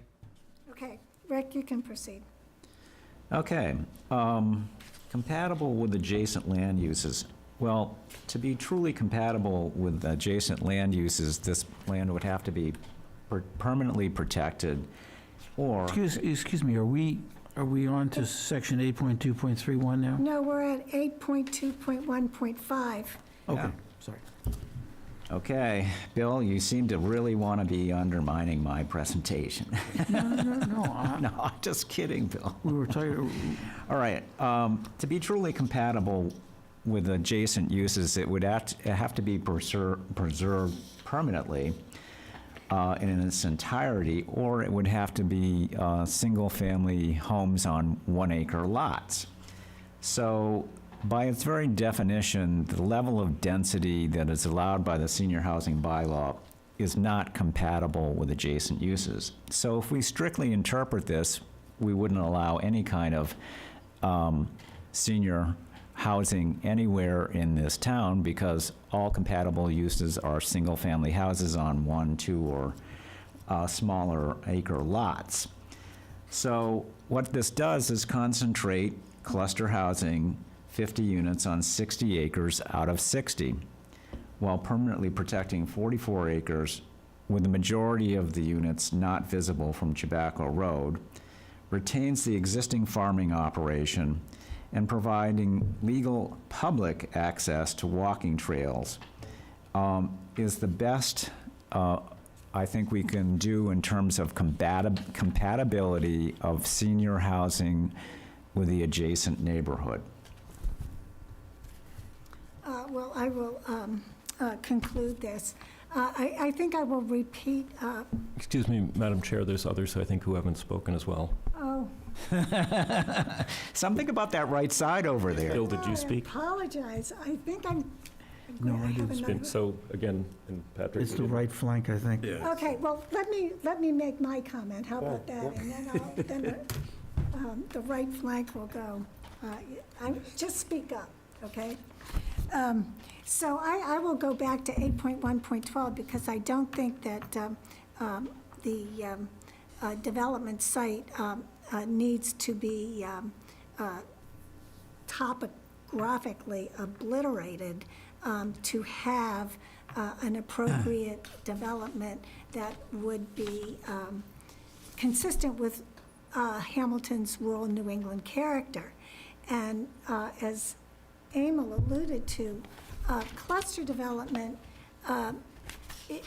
it's characterized by the presence of undeveloped land that is held for common enjoyment of the neighboring residents or the community at large. And here, the common land is outside the 16-acre parcel, and really, except for a few units, inaccessible to the residents who would have to go down to the very end of the roadway to the entrance to the development to access the trails. So a typical cluster development would involve a number of small units with the open space in the center of the development. And I think if that kind of an imaginative take had been had, there could have been more consistency with a village feel, and certainly less demanding on the natural resources, because mature forests could have been retained and the clusters could have been integrated into the site. And so I would have to conclude that this purpose has not been satisfied, although I do recognize that there are 42 acres that will be preserved, but that portion of the open space is traversed by, I believe, one at most 2 trails, and those trails, as we'll probably discuss later, are not going to be the panacea that people may have thought. So, Pat, do you want to go? I guess I don't have a whole lot to add on this one. An engineer will take literal translations of words, and it's difficult to do that in this case, picking out words like in harmony and historic development patterns and natural resources, protecting all those things. It's hard to do that while providing variety, which is one of the main purposes of the bylaw, I guess. But I found this one the most difficult of the 5 to really form an opinion around. But it's hard to imagine it being in harmony with much of what's surrounding in that area. Jonathan? So I would concur with Emil's and Marnie's comments, and I would add that it actually is very achievable to do a cluster development on that hillside and be in character with Chewbacca Road. It's very practical, it's very achievable, it's outlined and delineated in all the applicable bylaws of how to do it. And in fact, Mr. Wheaton here actually gave them some clues, not to put too fine a point on it, of just move the road to the right a little bit would have solved a whole boatload of problems at the entrance, and avoided steep slopes and avoided 230 linear feet of disruption. So I don't want to get too deep into that, but I would, just to give you an example of how there were other choices here. And this is a developable site. There were other choices. The first choices were what created the problems, and it goes right back to 8.1.12. And I'll stop there. Bill? I'm not sure I agree that a development in this site can be clustered in a way that mimics New England village character. But in any case, the current project, doesn't really do that. There's nothing New England or natural about it. It's a senior housing project, like many, many others in this neck of the woods. I don't know what else to say. Has everyone had their piece then? Okay, we've accomplished one thing. Actually, if Bill is right, if they mimic a lot of other clusters in New England, that is a New England thing. So sort of it does what it says it's going to do. I mean, it's a contradictory statement. If it mimics other things in New England, what can be more New England than mimicking things in New England? You understand what I'm getting at? Yeah, but New England villages have mixed use, they have... But that's all New England. Right, but that's not this project.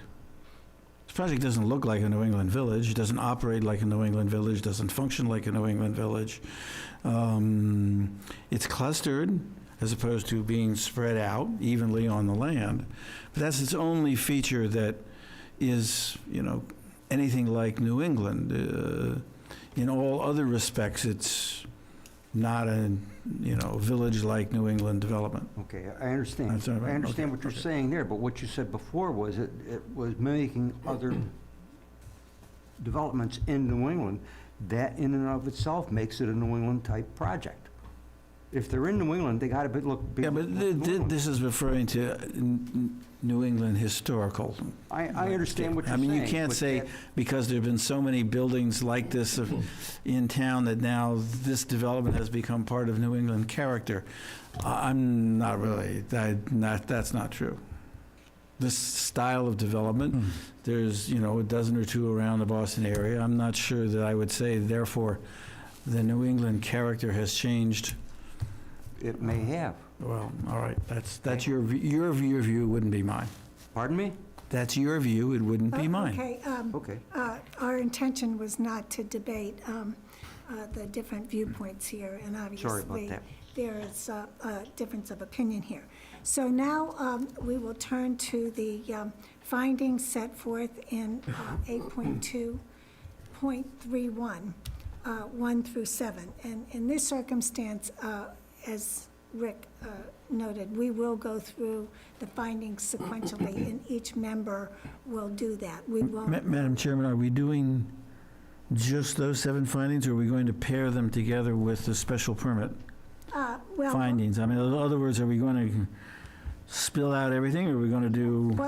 What each person should do is go through 8.2.31.7, then do the weighing that's required by 10.5.2, and then Say how you're going to vote. you will make your assessment of whether or not this use complies with Mass General Law, Chapter 48, Section 9. So the first order of business then... So this will be the vote at the end of this for Yes, each yes. person. So the first order of business, and the vote will be on a motion to approve the special permit of Tobacco Hill Capital Partner, okay? And so I'll ask for a vote, we'll get a second, and then the discussion will be each member going through the list of findings and then reaching a conclusion as to whether the special permit should be granted or denied, and obviously, then you would vote the motion appropriately. But so, if you're of a mind to approve the special permit, then you might want to reference any conditions that you would attach to it. And as I mentioned at the outset, we have two sets of conditions, one prepared by Jill Mann and one prepared by Patrick Revert. So with that said, do I have a motion to approve the special permit application of Tobacco Hill Capital Partners, LLC? So moved. Do I have a second? Second. Now we'll begin our discussion. So Jonathan, would you like to lead off with this, your findings? 10 minutes, right? I also announced that I'm going to be lenient here, so, And I'm going to test that out, so. Oh, God. Here we go. I think So- there are Pretty other thick people- pile of paper you have there, Jonathan. Okay, so 8.2.31 starts off with, leads us to 8.25.2, the special permit application process, which takes us immediately to that same theme that we've been talking about, which is 8.1.12, the special permit design process. And as I've mentioned before, this process is mirrored in many places in the applicable bylaws. It's mirrored in the stormwater management standards. It's mirrored in the senior housing bylaw regulations. It's threaded through everything. And what's interesting is if you look at the stormwater management standards, which have three components, Volume 1, Volume 2, and the erosion and sediment control guidelines, those describe why this is important in really plain English, in non-engineering terms, and they describe how to do it and what its benefits are. And in addition to that, they rank the process. And so, for example, in the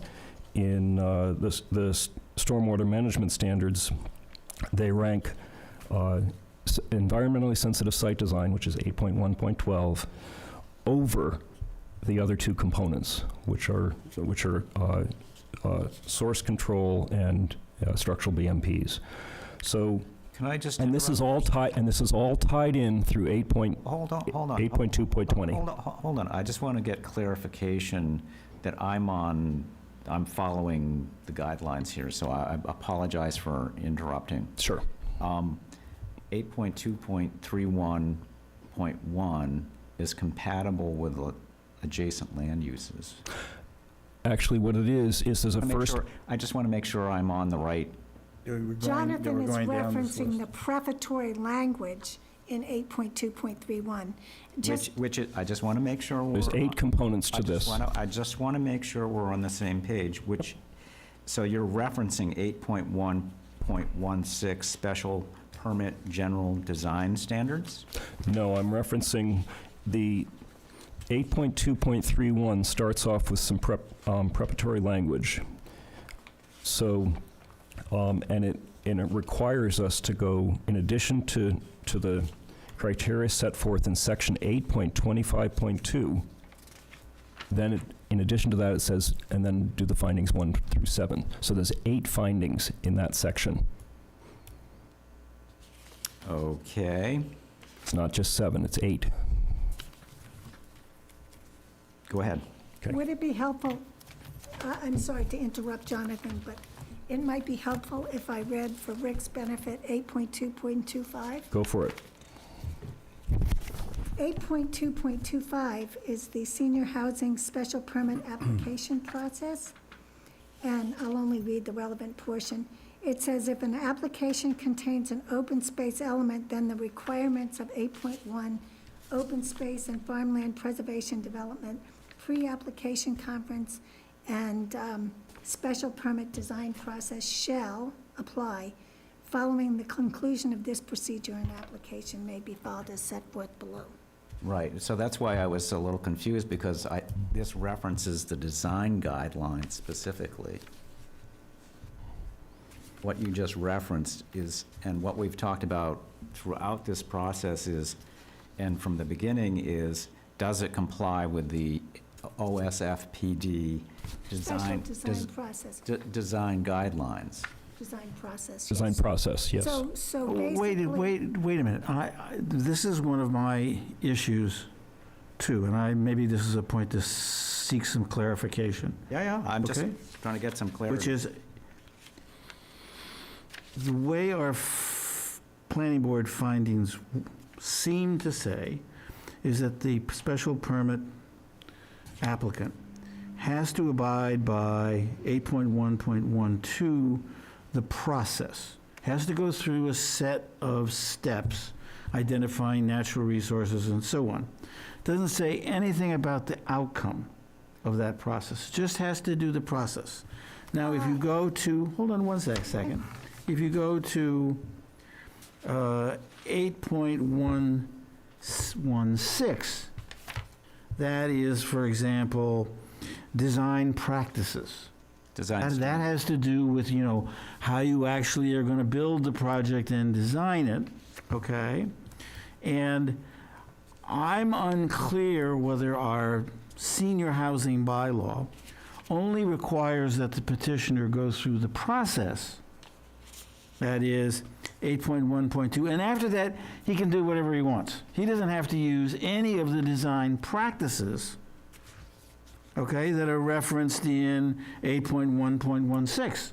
That's actually an I mean, that's actually an accurate statement, because this was the first attempt at anything other than single family, and said, well, you have the opportunity to look at doing a higher level of density, but you are not required to, but you need to Take steps. take steps to show that you actually consider these things. Okay, so can I consider interrupt? And so, I mean, there's a, I want to make sure, I thought at an earlier meeting, it was clarified that the applicant only had to go through the process. He didn't have to actually adopt any of the design Correct. standards. I'm not sure that's correct. Okay, then. Let's jump. Then we need to No, answer we that. don't We need to need to answer debate that. this. So let's, But I'm going to just for the edification of everyone. So 8.1.12.1, that's the identification of conservation areas. Those are regulated conservation areas and unprotected conservation areas. But at the end of 8.12.1, it says, to the maximum extent feasible, conservation areas, that would include both regulated and unprotected, shall include all areas identified by the planning board during the pre-application process. So there's no point identifying areas if you then proceed to ignore the consequences of that identification. That makes it an exercise in futility. It would be meaningless. what I'd like to add also is the 7th finding is did you meet the intent? That's the key word, intent of 8.1.12. So there's, the first one is, did you follow the process? And the last one is, did you meet the intent? Right, so 8.1.12 is special permit design process as specified by the OSFPD, identification of conservation areas 2, identification of proposed development area, location of dwelling units, identification of roads and trails, and lotting.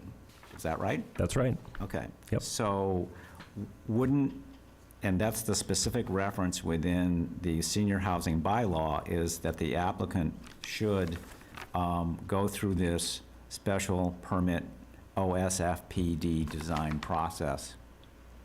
Correct. Okay, so I just want to make sure that's where we're going, because I was getting the sense that you were going someplace else. Well, it's tied to, this is all tied together in multiple ways. It's basically a thread that carries through all of the bylaws. This process and the import of this process and the result of this process is a thread throughout the bylaws. And I could add, and I know that I'm not abiding by my own rules, but I would add, it's also, Oh, I see. it's also reflected in the planning board's rules and regulations, and I was going to reference these in my remarks, so please remember what I'm saying now. I don't want to repeat myself, but I think it will help you understand where Jonathan is going. So for general site planning standards, the planning board indicated that overall layout and design should achieve a reasonable and appropriate relationship between the proposed development and the topography of the site, considering features that are important to the site, the surrounding area, or the town as a whole.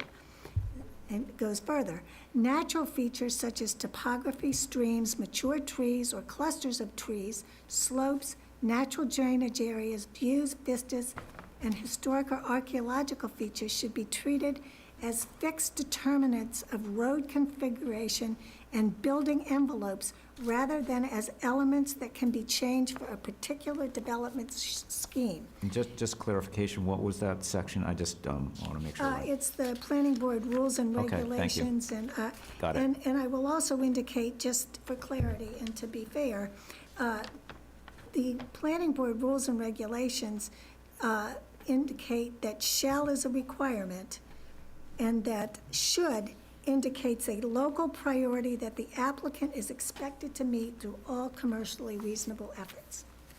Okay, no more interruptions. Jonathan has the floor. No, I think it was important to But I think focus, just focus it into, you know, what we were referencing. Right.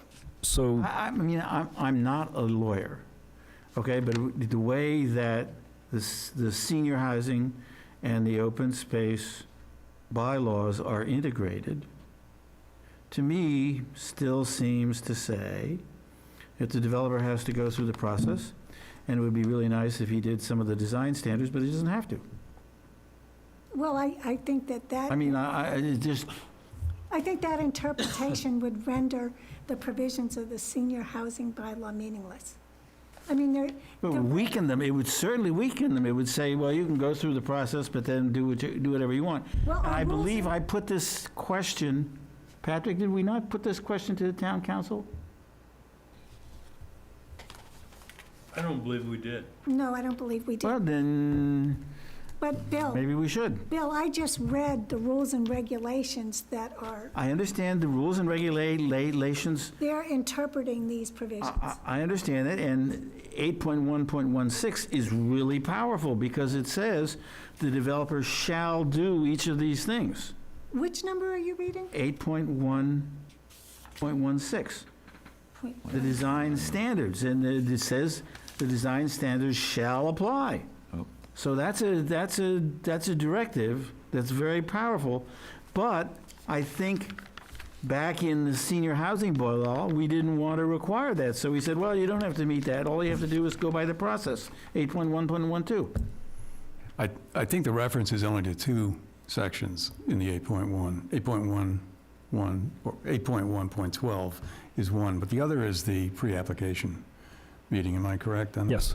Yeah. Yes. So there are It only doesn't- two. It's You don't- poorly worded, but it doesn't Poorly worded. implicate the rest of the open space bylaw. It's Yes, just that you- one piece. Yeah, you can actually read it two ways, because the punctuation is actually incorrect. After that, yeah. I could see how you could do that. That's what I thought somebody had town council maybe had weighed in on, but okay, I just want to be, Well, it would be nice to actually have clarification, not only for this, but also for future, so we know what we're dealing with here. I mean, Because this has never come up as a particular question in a special permit for senior housing. So I would just provide us some guidelines and guardrails as to what, how is it to be interpreted and how is it to be weighted in consideration of the special permit? I actually think after this process, the solution is not to go to town council, but to take out a pen and clarify some of these troublesome spots in this senior housing bylaw.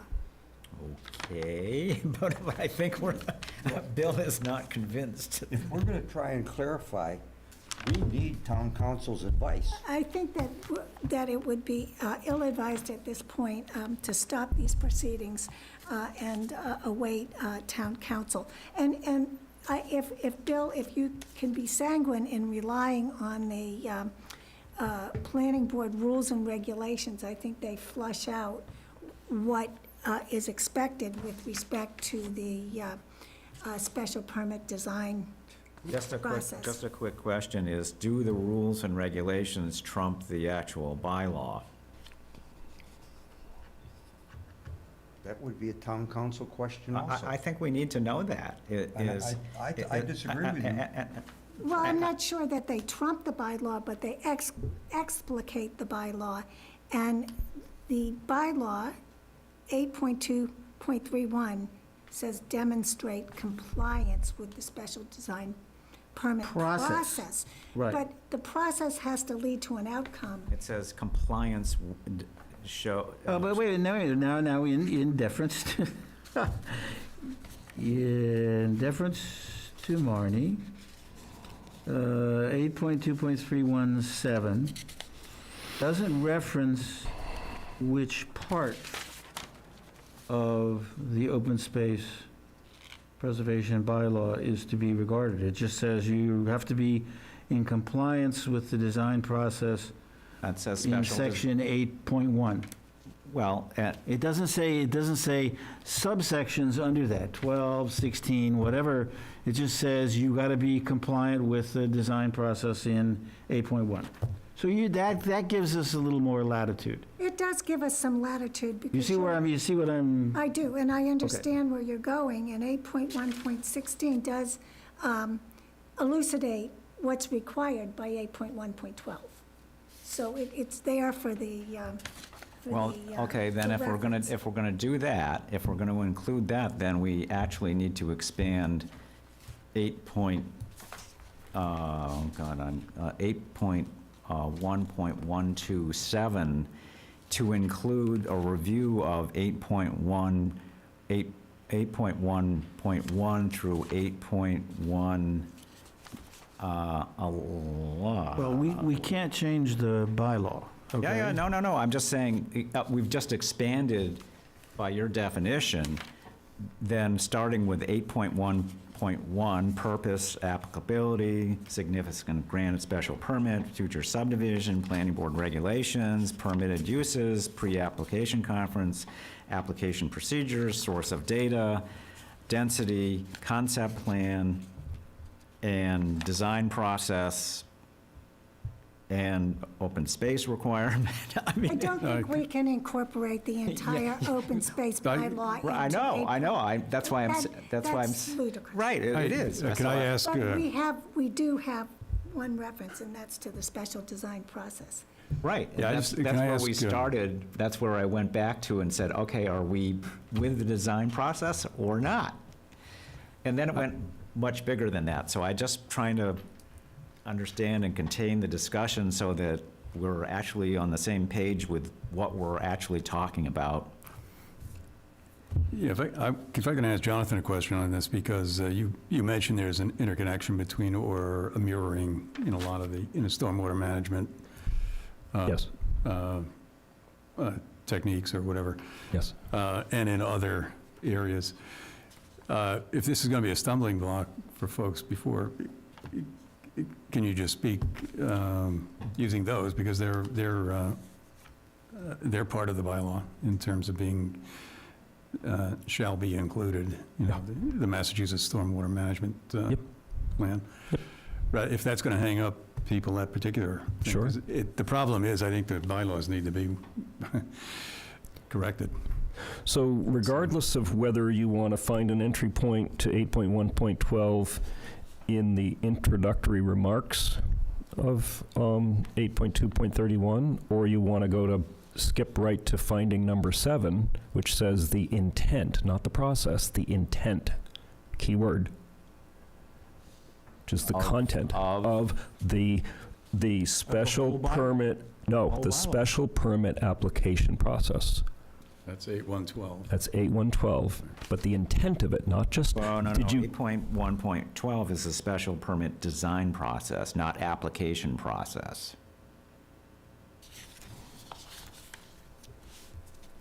Right. No, he said, he just referenced I may have application.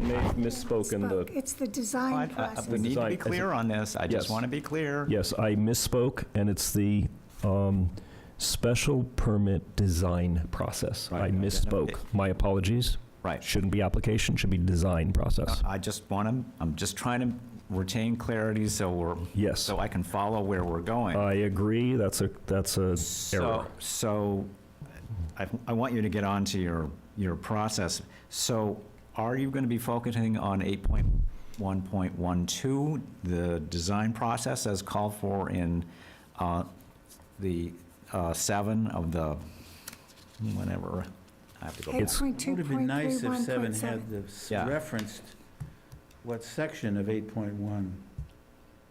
That would have clarified things very much. Well, that's right, and I believe that the senior housing bylaw says you will go through the OSFPD special permit design process 1 through 4 in developing your conservation, identification of conservation areas, identification, delineation, development areas, location of dwelling units, and roads and trails and lotting. That's required. You must do that under OSFPD. It was extracted out of OSFPD and saying you will do this as part of your senior housing bylaw application. That means that they do not necessarily have to adopt all the standards that are specified in 8.1.16. Yes. That's all it says. It says you will go there, you will go through these exercises and make sure that that's done as part of your application. And then and then you're back into the senior housing bylaw. Right. And the senior housing bylaw rules and regulations, which I just Right. read. And the, Which I and- So you really can't judge the applicant on a basis of 8.1.16. You have to judge the applicant on the basis of things specified in the senior housing bylaw under findings and so on. You can't, and 8.1.12.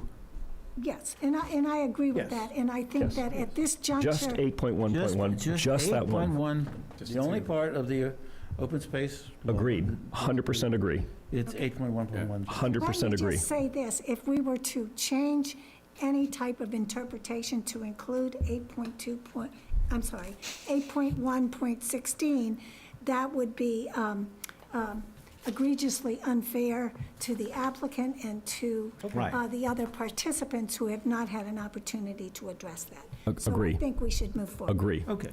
And just to- And just to tie a ribbon around that, not to say it too many times, but again, finding 7 says demonstrate compliance with the intent of that section, not just go through the process, but the intent. Of the special permit design Right. process. Yes. In other words, you Okay, can't just I agree with that. identify. Oh, no, you I have got it, to I got it, I got it, Okay.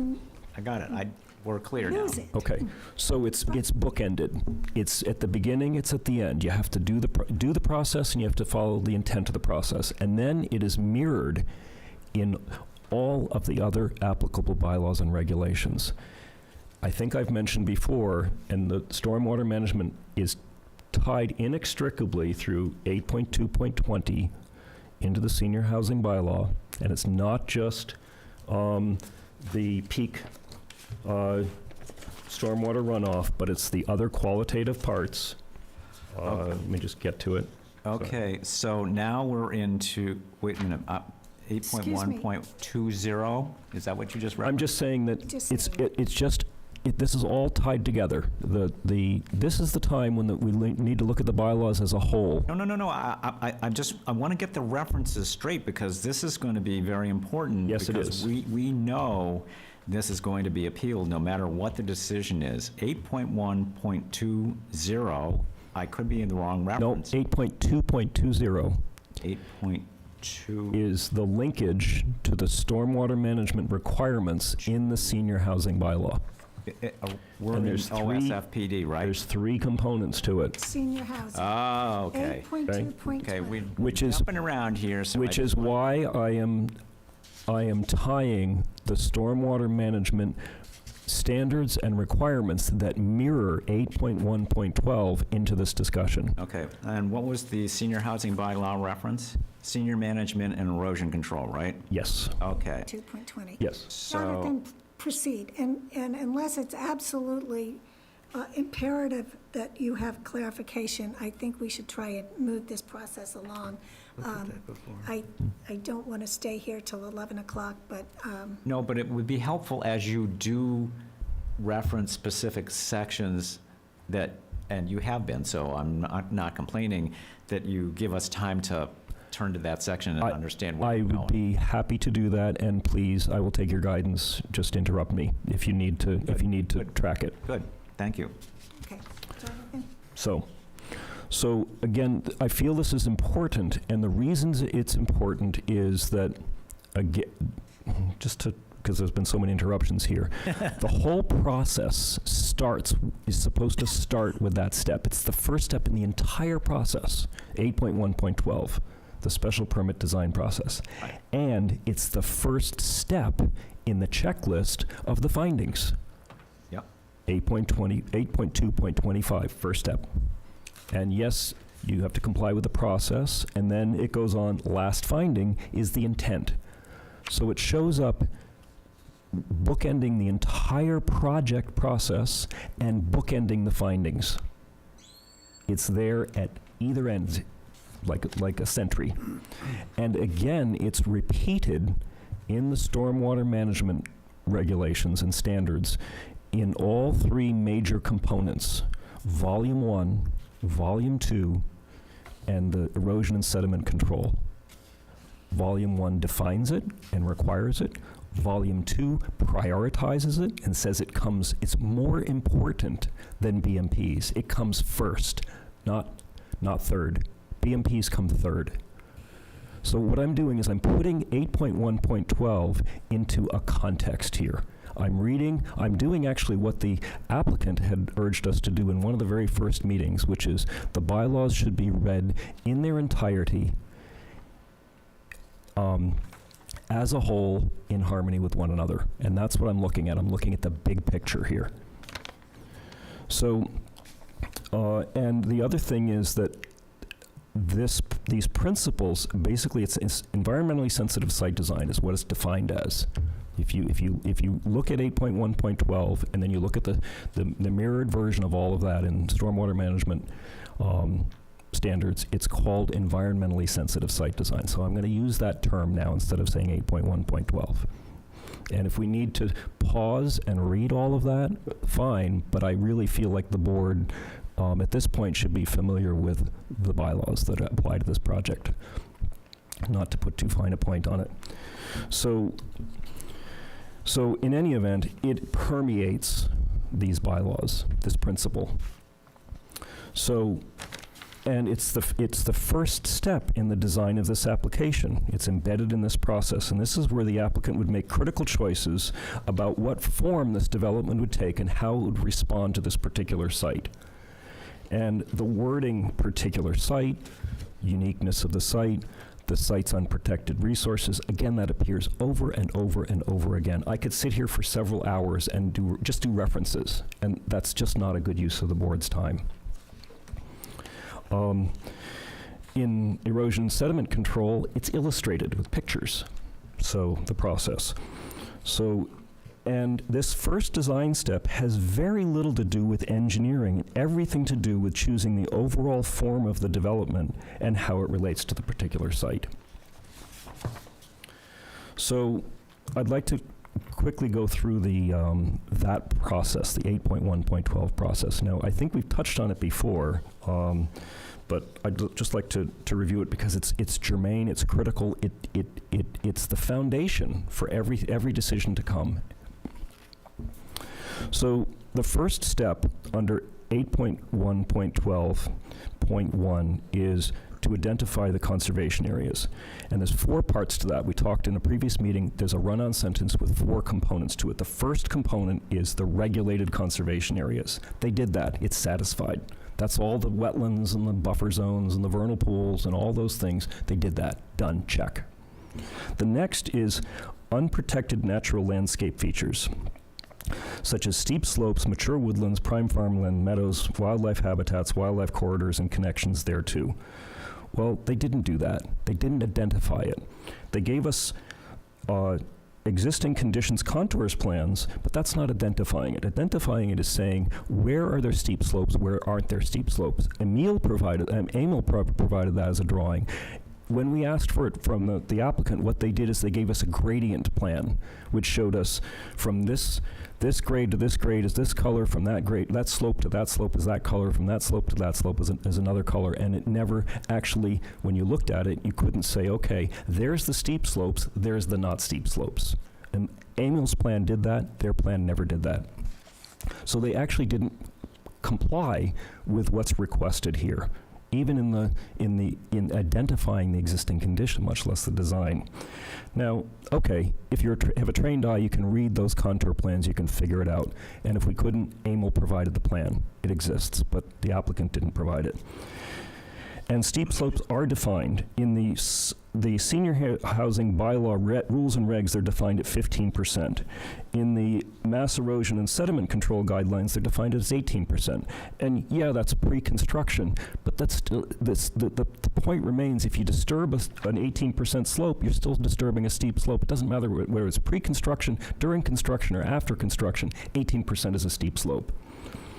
And then the national standard is somewhere between 15 and 25%. So it's a measure, and it's not subjective. It's somewhere in that range, and so those were not identified. Wildlife habitats were not identified. I'm not sure how you would do that here, but they weren't. Marnie mentioned that, and wildlife corridors were not identified. So this subset of the first 8.1.12.1, first part of it, of the 4 parts, was satisfied. Second part, unprotected natural landscape features, just identify them, was not done.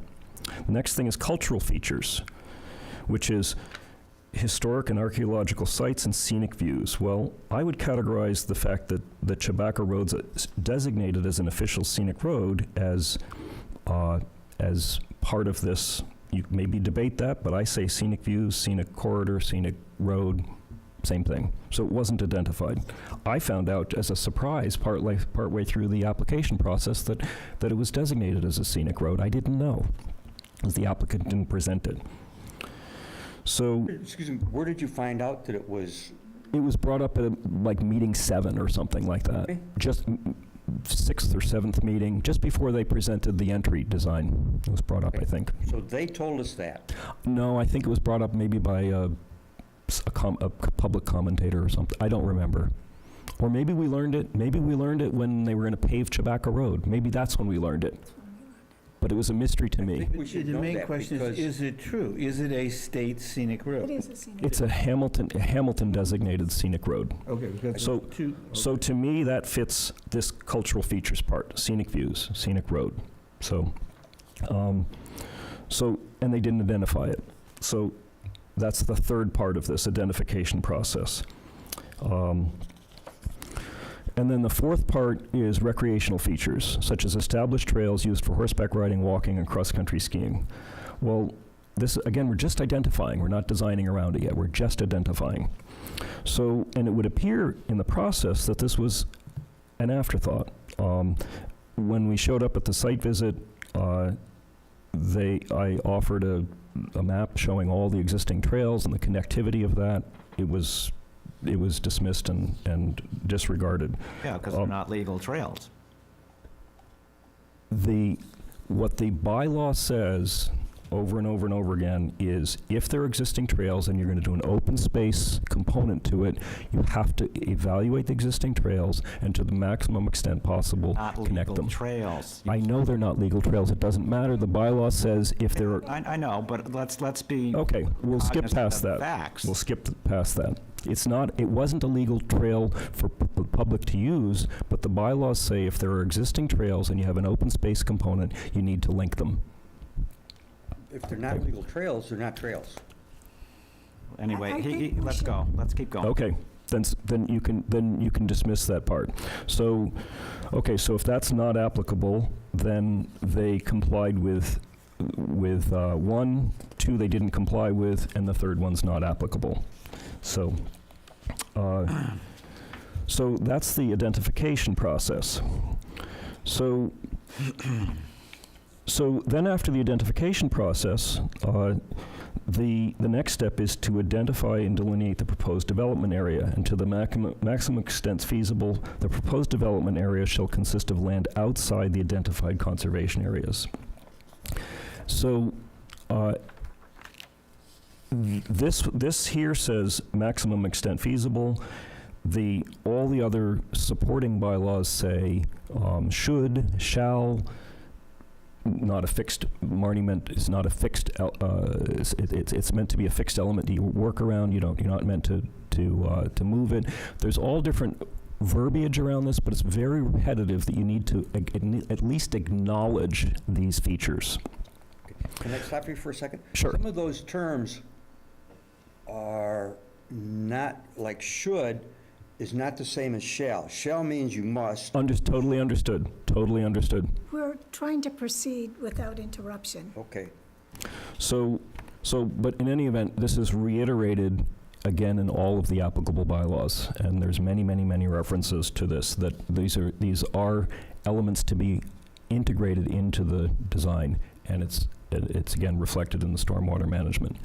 So in terms of what the applicant's response to this is basically the development area is delineated as all the areas accessible from Chewbacca Road with boundaries generally defined by the edge of the buffer zones.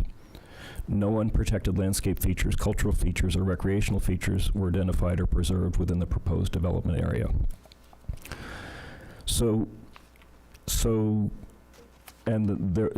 All of the steep slopes that were within the development area were disturbed. And then in addition to that, there's a 20-foot required vegetated buffer zone that's meant not to be disturbed and to have vegetation added to it as part of the bylaws. And I don't have the reference numbers, and they're further on in the process, but they're referenced in 2 places, I think, dimensional requirements and landscape and buffer zones. If you need Rick, do you need the reference numbers for those 2 items? Keep going. Okay.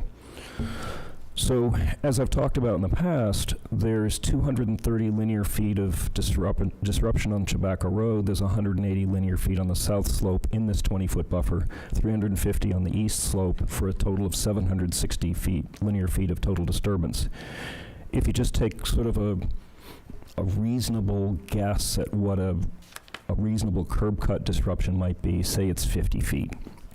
You could do a curb cut in less than that, but let's say it's 50 feet with all the sight lines and whatnot. So that leaves over 700 linear feet of disruption in the required vegetated buffer. So basically the unprotected resources were not inventoried, nor were they designed to. And in fact, on top of that, the required buffers have considerable encroachments in them.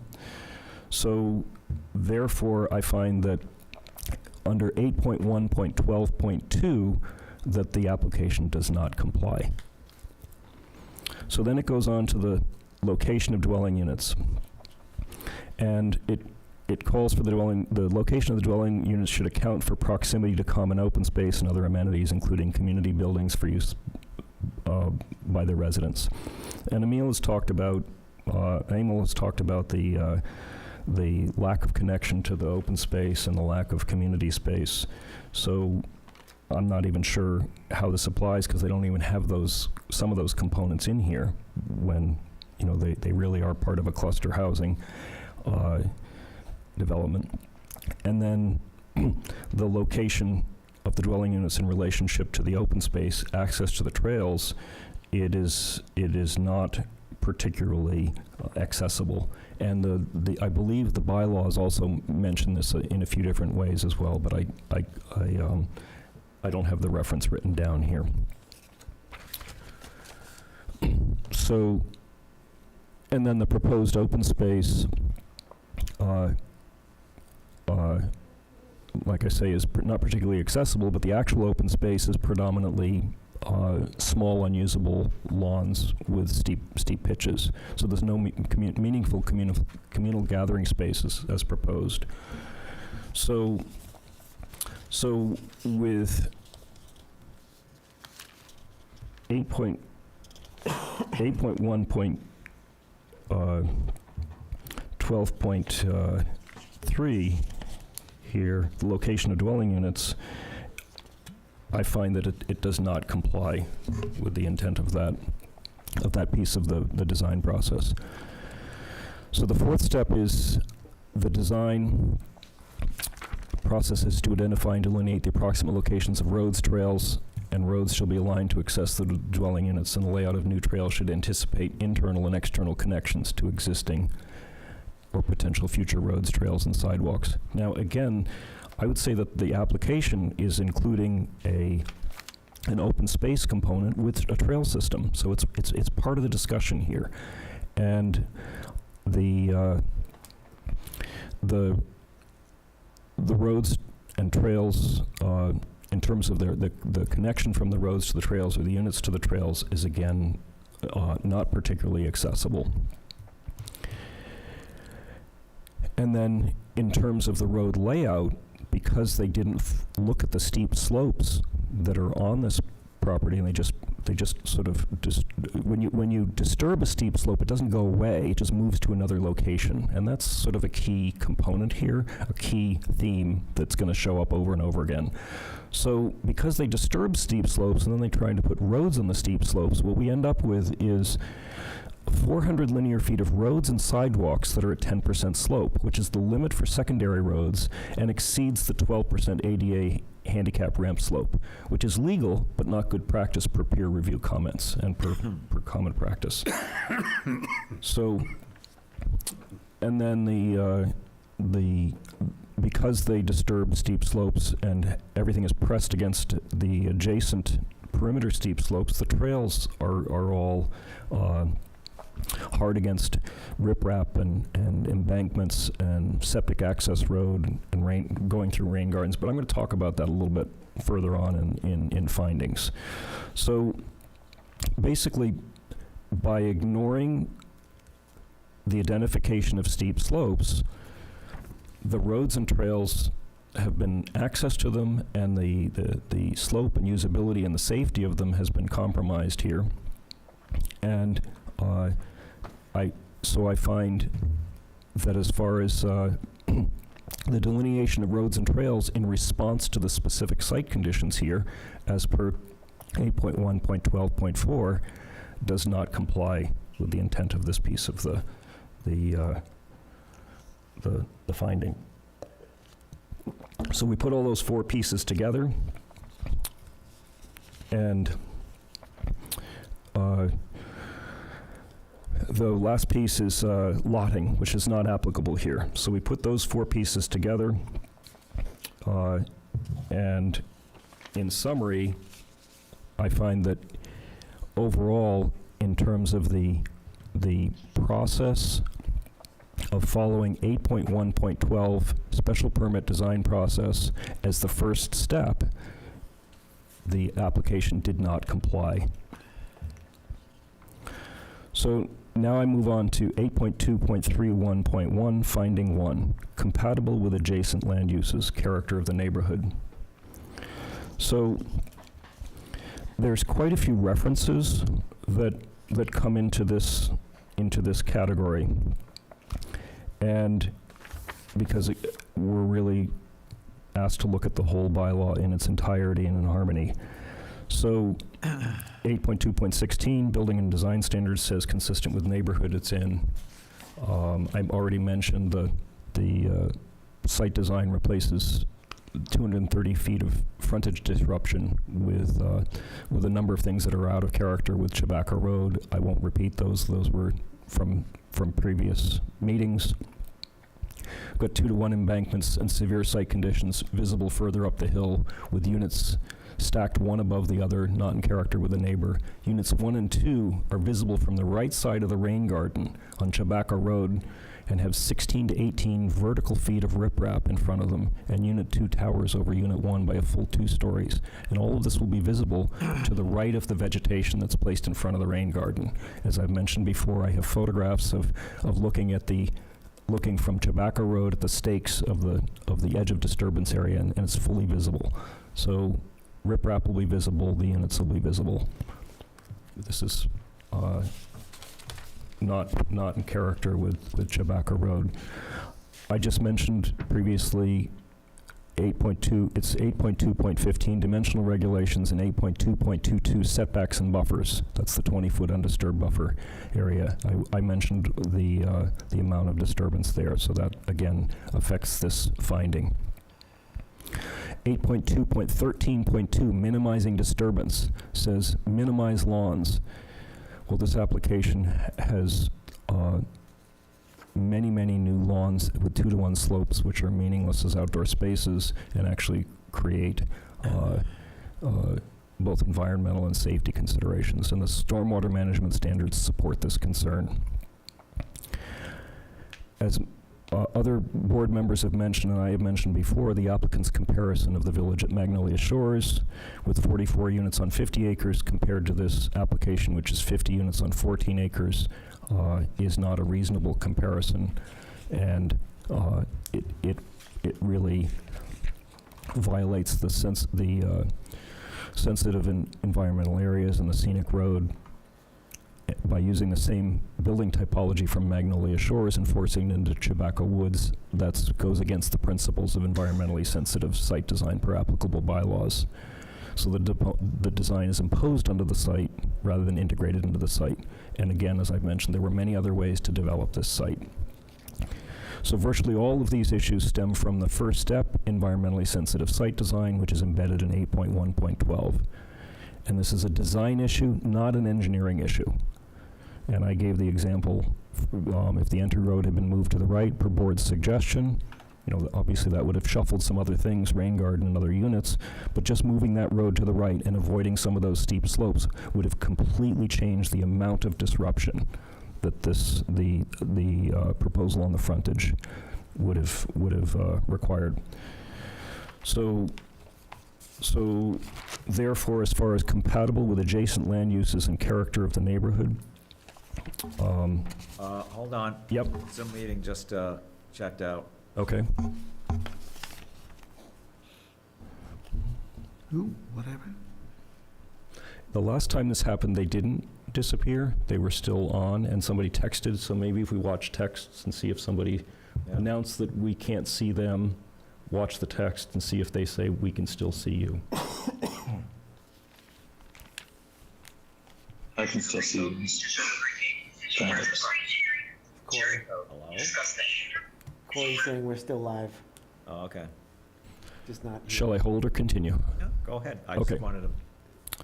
So therefore, I find the application does not comply with finding 8.2.31.1.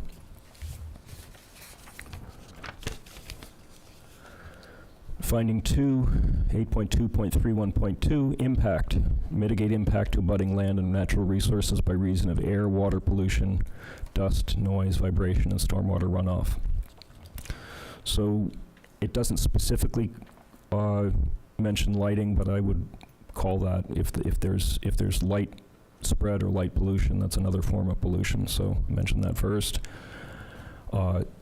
The cutoff angles are not suitable for being on a hilltop, as Emil has pointed out in previous meetings.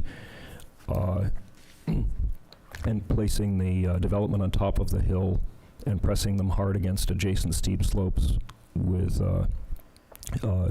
inadequate buffering is a potential for glare coming out off the site, not necessarily foot candles, but glare. 8.2.12, general compliance and special sensitivities of the GPOD. So with excessive steep slopes that have been identified and non-resilient site design relying totally on structural BMPs and pushing up against the limits of good practice for site design almost on every corner of the property really is not a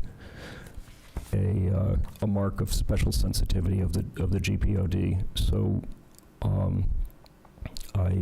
I have concerns about compliance with 8.2.12 under this. 8.2.13.2, minimizing disturbance. Leave as much of the site as possible in its natural state. Minimize lawn area. Again, most of the lawns are not meaningful open spaces. They're on 2-to-1 slopes. Maximum for a lawn, as far as industry standard recommended, is 3-to-1. These are mostly 2-to-1. So under 8.2.13, minimizing disturbance, this development area within the defined development area is maximum disturbance as designed. 8.2.20, stormwater management and erosion control. Second sentence says, general soil and erosion of the proposed development shall be minimized by integrating the development into the existing terrain and by reasonably retaining natural grades and soil cover. So that's a non-engineering request. That's design, it's not engineering. So, extensive and lengthy construction disruption. So, we've talked about that endlessly. So again, all of these issues, these potential environmental impacts or pollution issues stem from not following the first steps in 8.1.12, which is, again, an environmentally sensitive site design. And these are not design engineering issues. They're not engineering issues, they're design issues in the original configuration of the property and the project. So therefore, I find that in terms of impact, mitigate impact, I find that this application does not comply with 8.2.3.2. Okay, so what does this mean? Does this mean that you would not vote for this?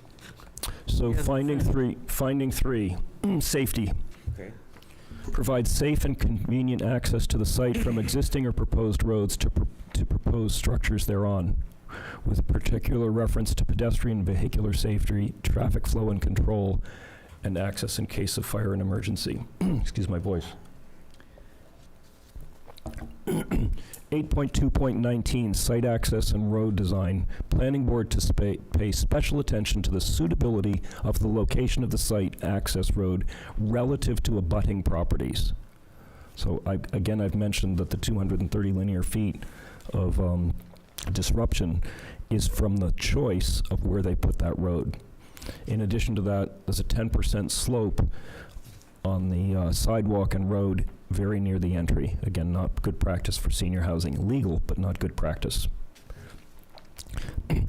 Interior has, again, 10% street slopes and sidewalk slopes. So in total, there's 440 linear feet of 10% street and 10% sidewalk slopes.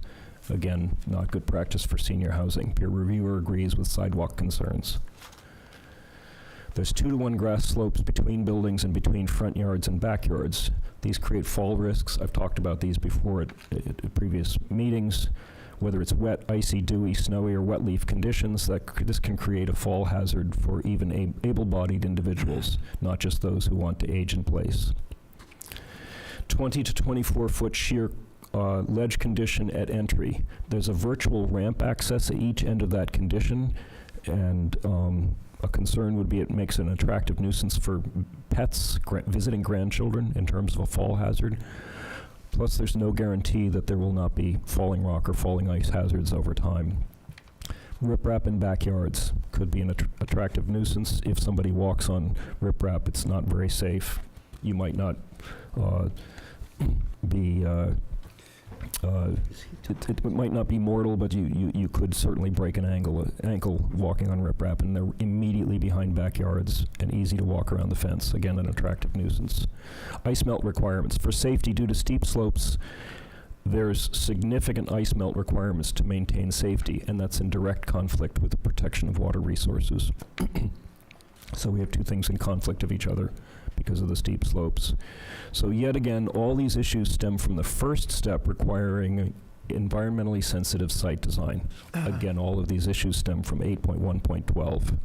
Therefore, I find this application does not comply with finding 8.2.31.3, safety. Public services. Provide adequate capacity for public services, facilities, utilities to service the proposed developments such as water pressure, sewer, and sewer capacity. On this finding, I find the evidence submitted by the applicant shows that this finding does comply. Emil, excuse me, where are you getting this from? That's Jonathan. 8.2.31.5, finding 5, visual and noise buffering. But Provide for visual and noise buffering of the development to minimize impact to abutting properties. So these concerns parallel what I've outlined in finding 1 and finding 2, so I really don't want to repeat all of that.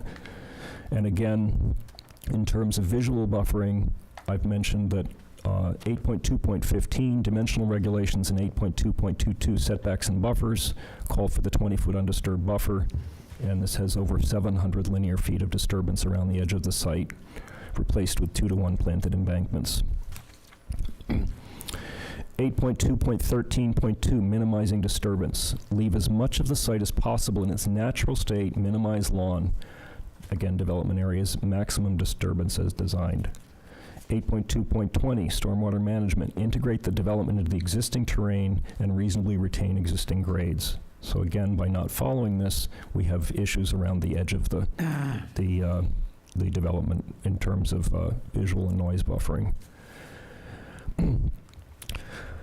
In addition, I find that the renderings that have been submitted, all of the renderings for the first design and the second design, do not represent credible evidence showing accurate grading, topography, vegetation, or site characteristics. Again, all these issues stem back to 8.1.12, not following the guidelines for respecting topography and existing site conditions. Open space, finding 6, 8.2.31.6, provide for the perpetual preservation, maintenance of open space, trails, and recreation areas. So, since the development is imposed on the site hard against the buffers and existing steep slopes, with new disturbed steep slopes and riprap on steep slopes, and there's approximately 1,650 linear feet of riprap, all of it paralleling the trail system and visible from the trails, and at times abutting it. This definitely, if they're providing the trail system as an amenity, this definitely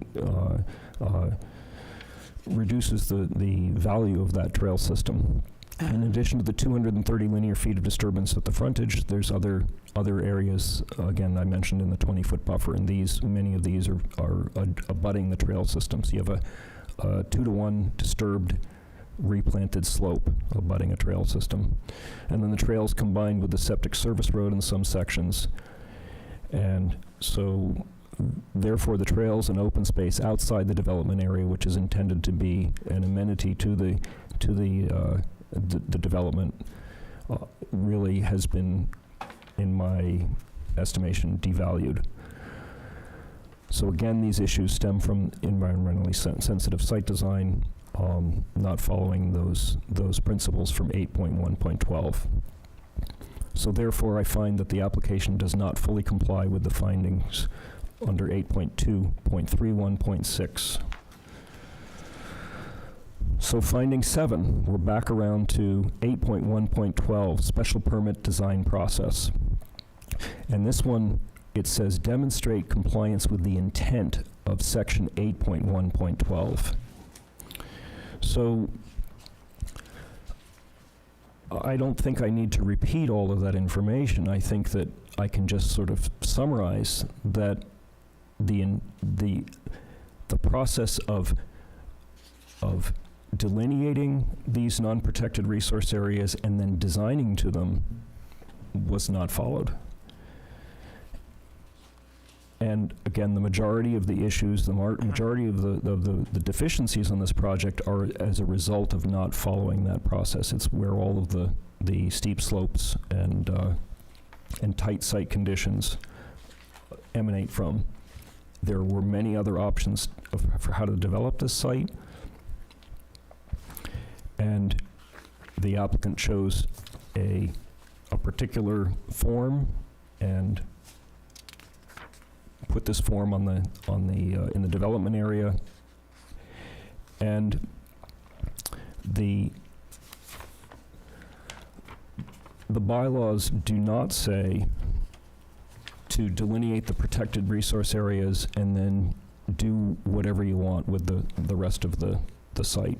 The bylaws over and over say integrate the site with the proposal and respond to the topography, respond to the soil conditions, respond to the ledge, and respond to areas that you can preserve to the greatest extent possible.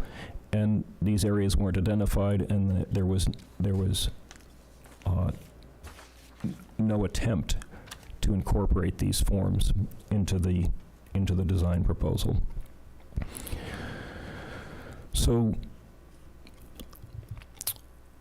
therefore, under 8.2.31.7, I find that the applicant does not comply with following the intent of the special permit design process. So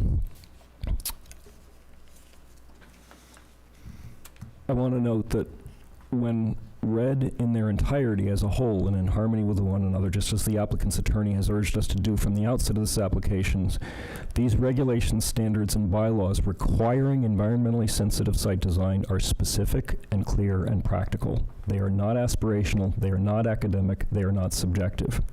They are not arbitrary or capricious. There's many ways to respond to this requirement, and the applicant has not made the efforts to do this. And I find that no amount of conditions imposed on this project will rectify the aspects of this project which are not compliant with the applicable bylaws. They are systemic deficiencies born from the non-compliance with the very first design steps that are required by the applicable bylaws. So regarding 10.5.2 special permits, I find that while this remains a developable site, the adverse impacts of this particular design proposal will outweigh its beneficial impact on the... Jonathan, I'm sorry to interrupt. Yes. Now we're into special permit criteria. That's not on the agenda, and... Yes, it is. No. Not according to your agenda. And I'm just being, out of fairness to not only the audience, but the rest of the board members, your presentation has been going on for 50 minutes. Subtract out the 10 minutes we had a debate about this bylaw and what applied and what didn't, is 40 minutes of presentation to of this. I'm just pointing out, I get it. I get it. I get it. This is getting to the point where if we continue at this rate, we will be here until 4 o'clock in the morning. So we need to figure out what is logistically and time frame possible, because ramming all these together for each individual is consuming a copious amount of time that and I'm not saying this is not important, I'm just saying logistically, We have an issue, I grant you. But Jonathan is proceeding on, it's the second page of the amended format, number 4. I'm sorry, number 3, following discussions of subsections 8.2.31.1 through 8.2.31.7, each member shall address section 10.5.2 criteria. Shall I continue? I need to make, Regarding 10.5.2, special permits, I find that while this remains a developable site, the adverse impacts of this particular design proposal will outweigh its beneficial impact to the town or the neighborhood in view of the particular site characteristics of the site and the proposal in relation to the site. Therefore, I find that the application does not comply with 10.5.2. Okay. Under Chapter 40A, Section 9, the last portion we're asked to consider, special permits may be issued only for uses which are in harmony with the general purpose and intent of the ordinance or bylaw. For all the aforementioned reasons I have stated, I find that the senior housing special permit application of Tobacco Hill Capital Partners LLC is not in harmony with the general purpose and intent of the ordinance or bylaw. Therefore, on the motion to approve the senior housing special permit application of Tobacco Hill Capital Partners LLC, I vote no. okay, Marnie, this is a serious problem. If we vote according to what he has said, we're going to deny this. This is going to throw this, I can't think of the right word I want. This is going to throw, I'm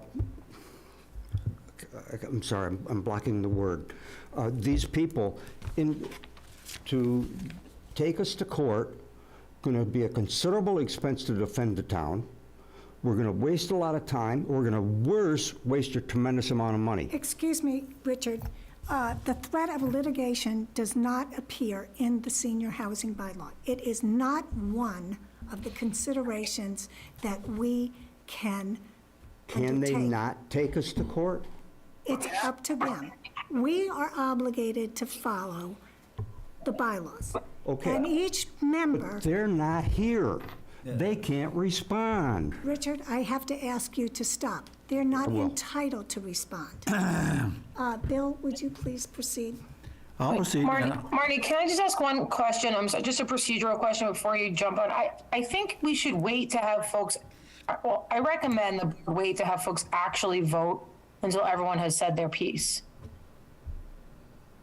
Like, I think it makes sense to take the vote at one time. Well, maybe they can say how they're leaning or something, but... I think it's fine to give your indication of how you may vote, but I think Uh-oh. That could be an issue on our We end. lost you.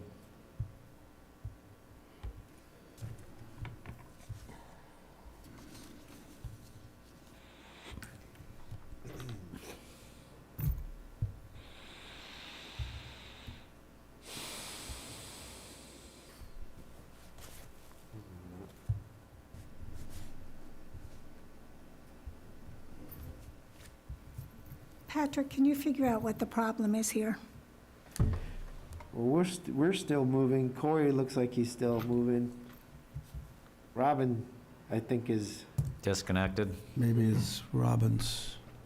Yeah, she's going to attempt to reconnect. Blood speed. Well, Bill, why don't you start, and by the time... Okay, I'll you try. go I will try and Should be, I will try and keep it to 10 minutes. Okay.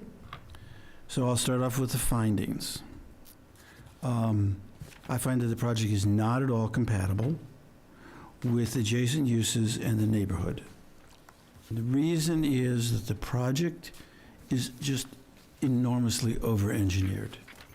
That it will change the character and the topography of the land so much that it's not the houses that are not compatible with the neighborhood. It's, blowing up a hill and leveling it by 10 to 12 feet and destroying all the trees. It shows no sympathy whatsoever with the environment. It tries to impose itself on the neighborhood. There's a phrase in 8213, number 2, about minimizing the impact of the development on the land.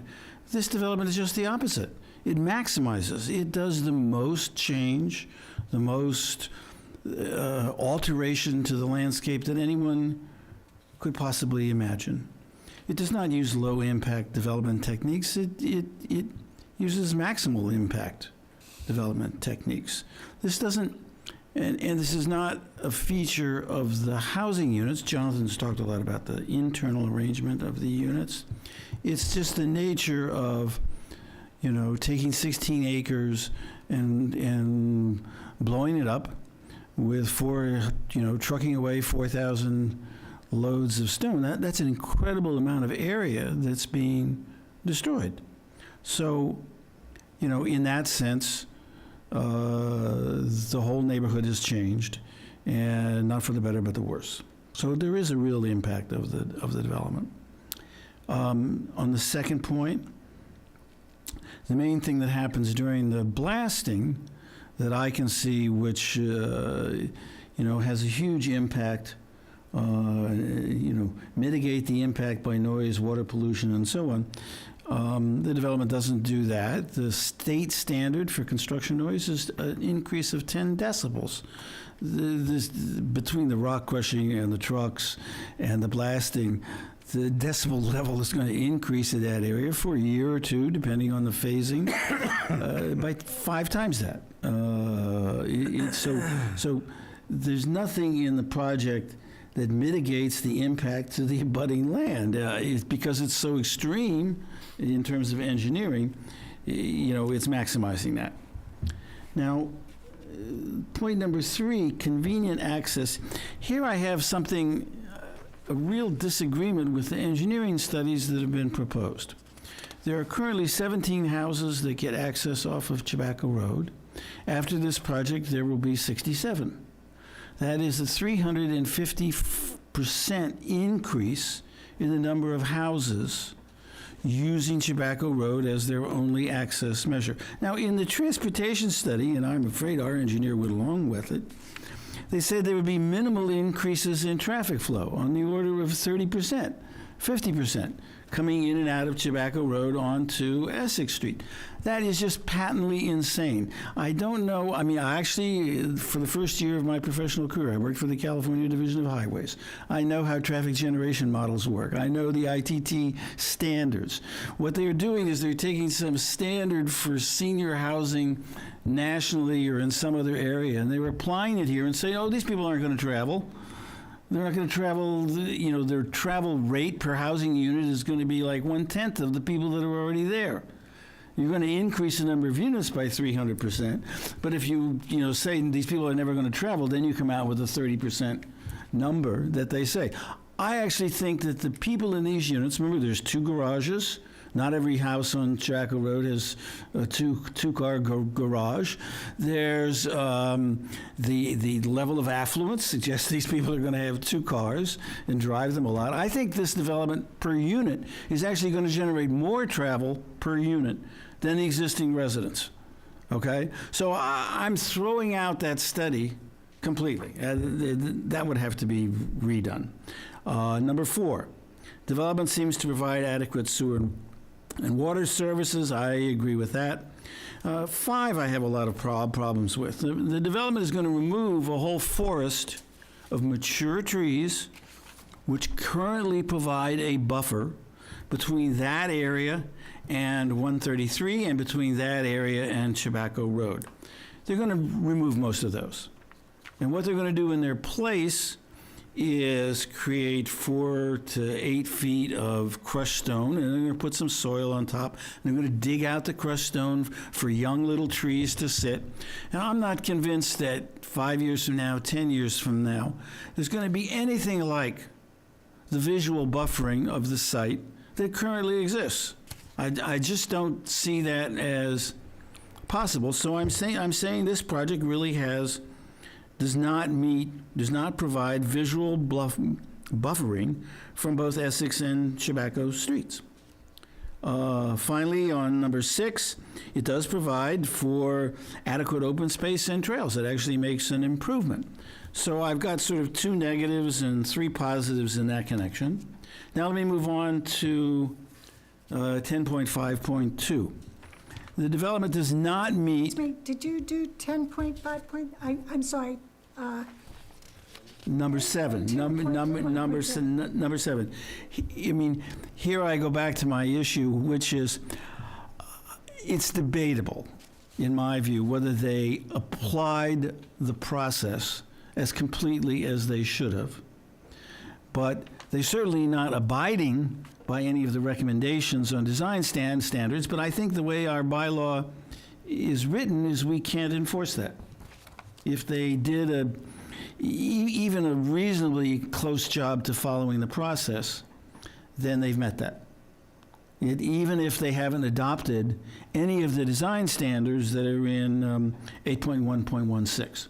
Okay? There's a lot of things in 8.1.16 that they're not doing, most of them. But I don't think the way the bylaw is written, we can hold them to that. So I'll give them a pass on 7. Okay, now we go to 10.5, special permits criteria. The need for the town, as expressed in its housing plan and master plan, is for, senior housing that people who live here now can move into. That's just not going to happen with this project. It's going to be like other projects the developer has. The vast majority of the people buying these homes will come from out of town. So it doesn't meet a need, a community need for senior housing. Traffic flow and safety. I've expressed my concerns about traffic. I think the studies are inadequate, so I give that a question mark. Services, it does seem to adequately provide services for water and sewer. Neighborhood character, I've already talked about that. It just changes the whole character of the land, and by doing that, it changes the character of the neighborhood. And the environment, again, all this blasting and rearranging of the land changes the character of the environment. Fiscal impacts, we all seem to agree it has a positive effect there. So on this count, I come up with 3 negatives, 2 question marks, and 1 positive. So I add all of this up, and I'm inclined to vote against the project.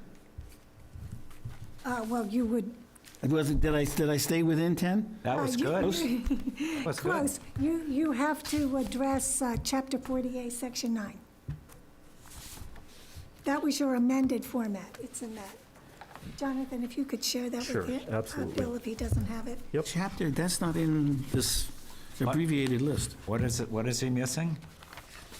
I sent, Patrick sent around an amendment format. Each member also should indicate whether the issuance of the special permit is for a use in harmony with the general purpose and intent of the senior housing bylaw. That is a requirement of Mass General Law, Chapter 48, Section 9. So that's a blanket statement.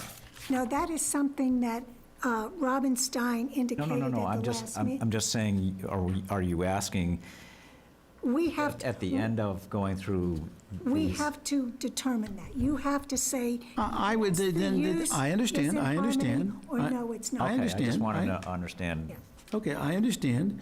I think that the project meets some of the conditions of the senior bylaw, but I think that it's so over-engineered and inappropriately placed upon the site that I don't think it does.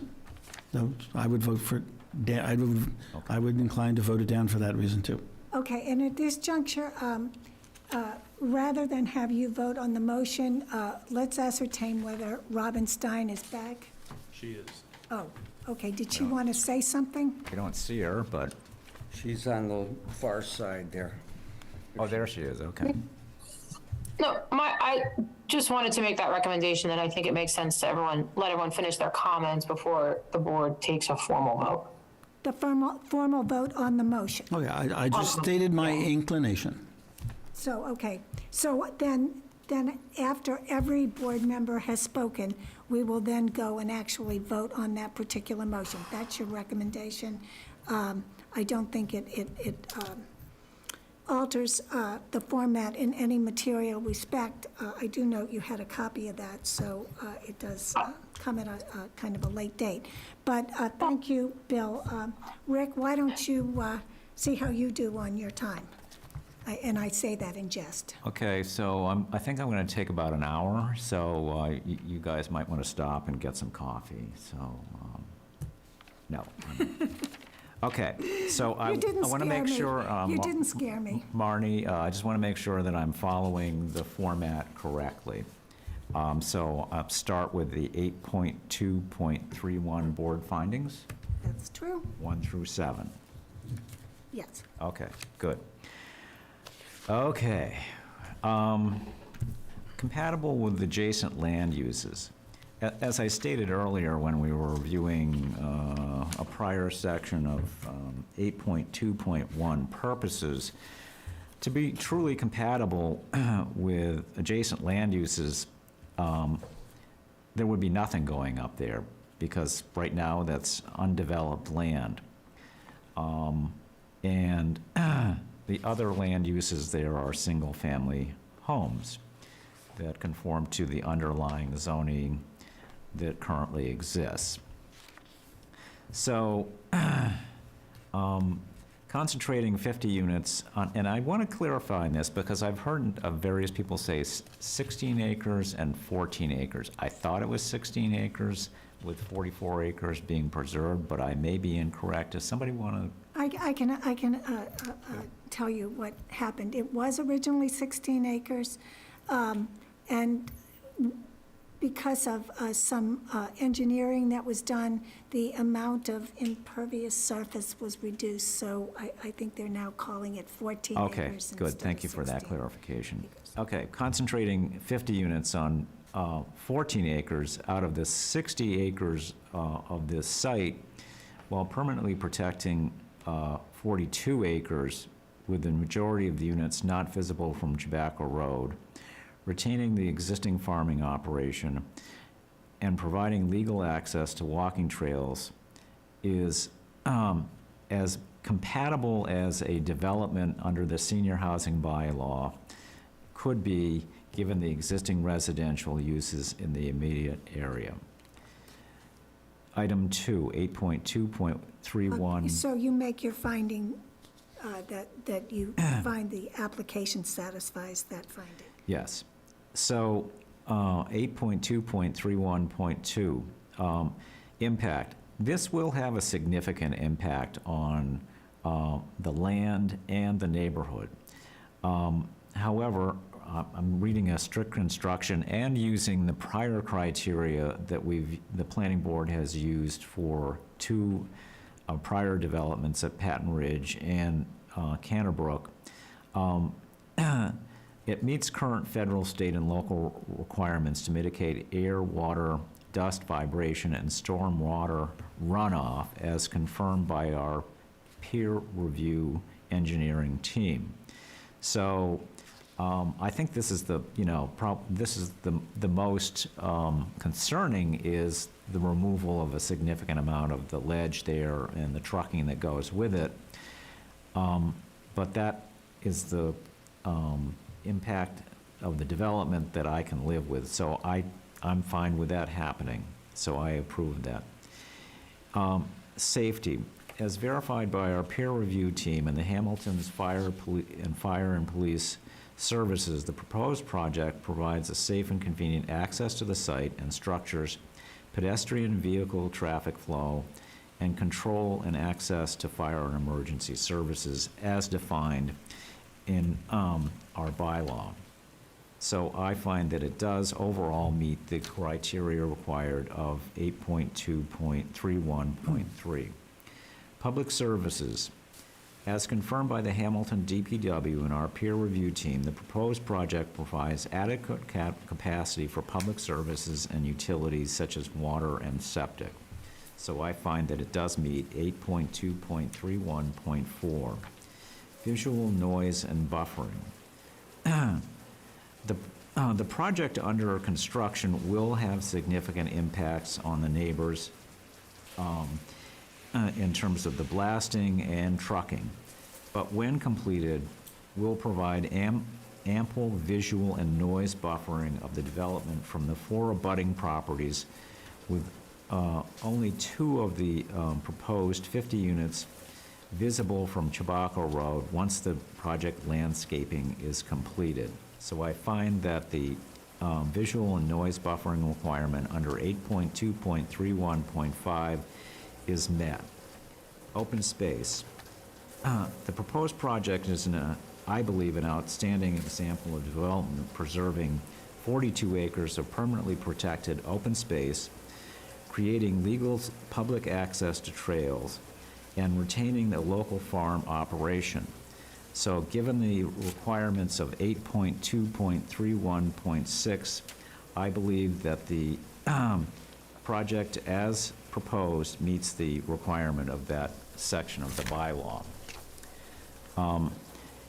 7, 8.1.12 special permit design process. 8.1.12.1 identification of conservation areas. The applicant has successfully, I believe, identified the required natural, wetland, and environmental elements required by 8.1.2.1.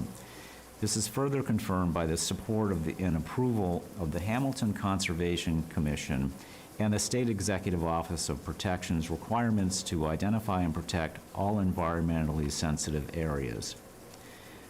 8.1.12.3, location of dwelling units. The applicant has met this requirement. 8.1.12.4, roads and trails. The applicant has met all requirements for identifying and delineating connecting roads, trails, and sidewalks. 8.1.12.5, lotting. The applicant has met the requirement to identify lot lines. Now, Marnie, I want to make sure I'm following the required criteria, so I'm going to move on to findings or special permit criteria. Special permit criteria. Okay, good. Thank you for that direction. Section .10.5.2, special permit criteria. Needs.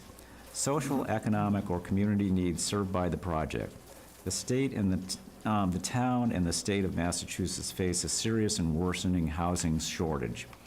Hamilton, as noted during the current master plan discussion, is in desperate need of additional tax revenue to support existing operations, and the $2.2 million payment to the Affordable Housing Trust will provide a substantial boost to the town's woefully inadequate inventory of affordable housing.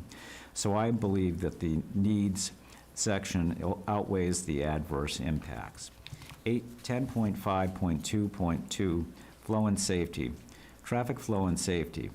Unlike Bill, as supported by the Planning Board's peer-reviewed traffic engineer and the Hamilton Police and Fire Departments, the proposed project meets the requirements for traffic flow, safety, and parking.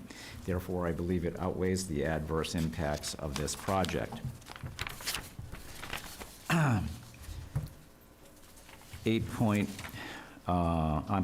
10.5.2.3, services as verified by the Hamilton DPW. The public utilities are adequate to serve the site, therefore outweighing any adverse impacts. 10.5.2.4, neighborhood character. Neighborhood character and social structures. The proposed project, like any new multi-dwelling development, will change the character of a single-family neighborhood, just as the senior housing at Canterbrook and Patton Ridge did.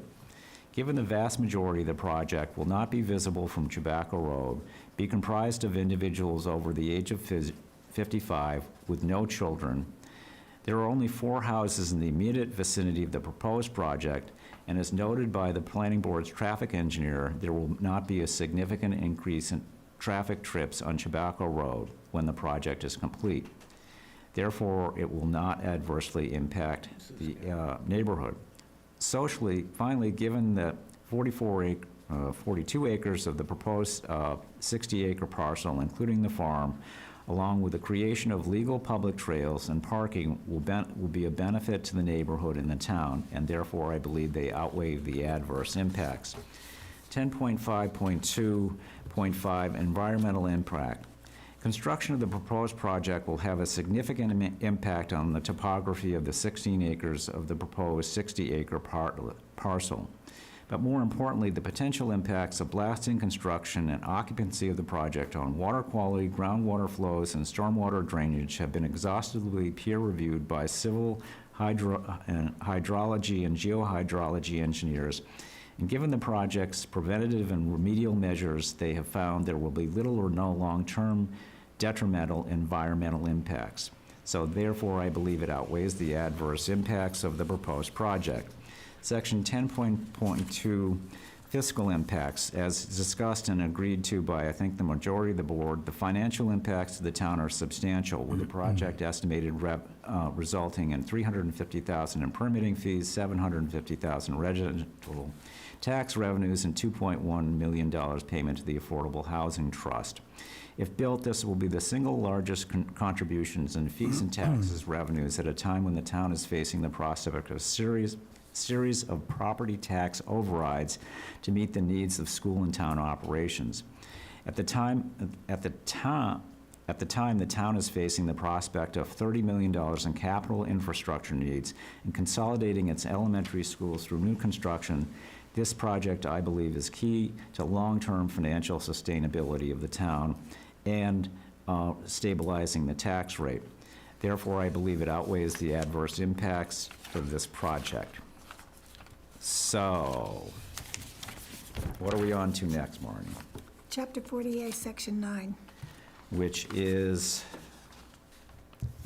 It is number 4 in bold on the amended format.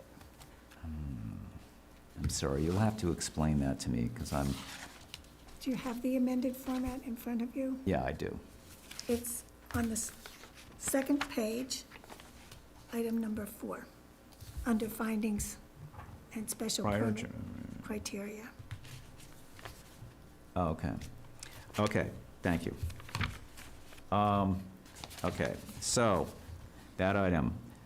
I, Rick Mitchell, believe the issuance of a special permit in general is in harmony with the general purposes and intent of the bylaw. Am I done? You're done. Thank you. Emil? Maybe we should just stop here. I think it might be beneficial if we can get Emil's statements, but then following that, we may want to consider our options, whether we should plow through till midnight, possibly. Oh, at least. We might have to order pizza, or continue the matter to the following week. But Emil, why don't you go forward and see how we're doing? Yeah, I think I can get this under 10 minutes. So, looking at the findings, it's evident to me that there's no mention of calculations, BMPs, or peer review reports. Those are all important, but they also have to be satisfied because the law requires it. But these findings are about planning board members using their experiences and judgments, guided by the senior housing bylaws, to arrive at a decision. Technical expertise is necessary and will be employed, but that is only half the big picture. So our charge is now the findings. So I'll start with 1, 8.2.31.1. I find that the motion does not comply with this finding for the following reasons, beginning with compatible with character of the neighborhood and so forth. We've been over this ground quite a bit, and I'm not going to extend this. I wonder if, Marty, I could just leave my written report to enter into the record, or is that something, or I will make statements now here. Is that something? That's something that I would entertain. I don't see. Rather than, I don't want to read everything here, just Right, for sake of time, but. I don't know if anybody else has any written statements. That certainly, when it comes time to drafting a decision, I think that might be very helpful. So if It's up to you. if you can summarize Yeah. your points, but then we can consider the more elaborate backup to them, unless anyone has an objection, or if, I don't know if... Oh, please read them in detail and very slowly. I find this. Okay, stop. So, hearing no opposition from Robin Stein, who's been known to chime in at various points, I don't see why that cannot happen. Barney, since you asked, ultimately, once the board votes, you will need to take a second vote just to adopt consensus findings. Yes, I And so, understand that'll get wrapped up at the end. So I think it's fine for me to just do a summary now, and then ultimately, I believe the plan is to prepare a draft decision for the full board to review at another meeting anyway, correct? That's correct. So we agree. That's good. I like it when we agree. Excellent. Okay, compatible with character of the neighborhood. My sense is if we are to approve this project, that we also have to agree to the decisions made by the developer, because they go together.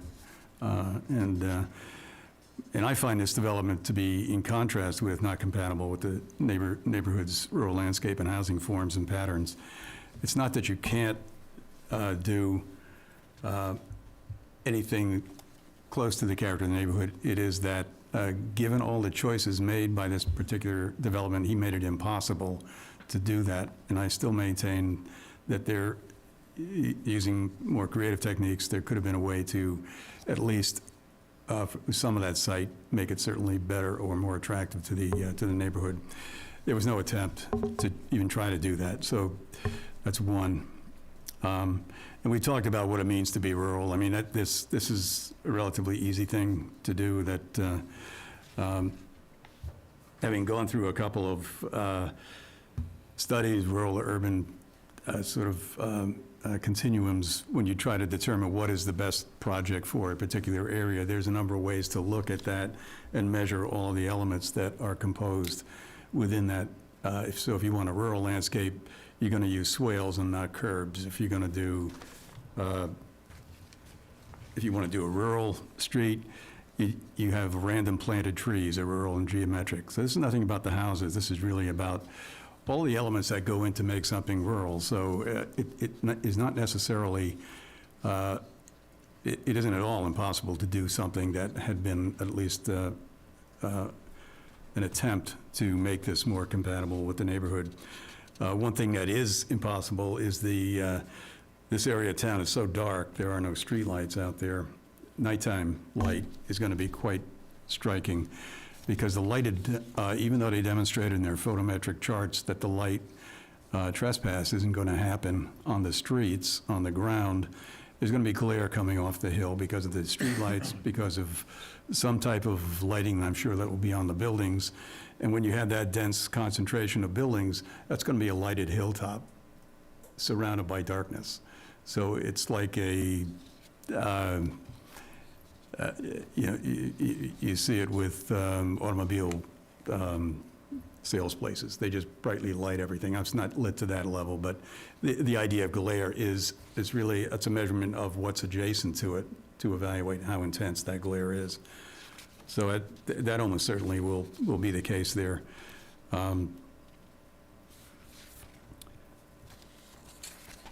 The forms and patterns in embodying rural character. And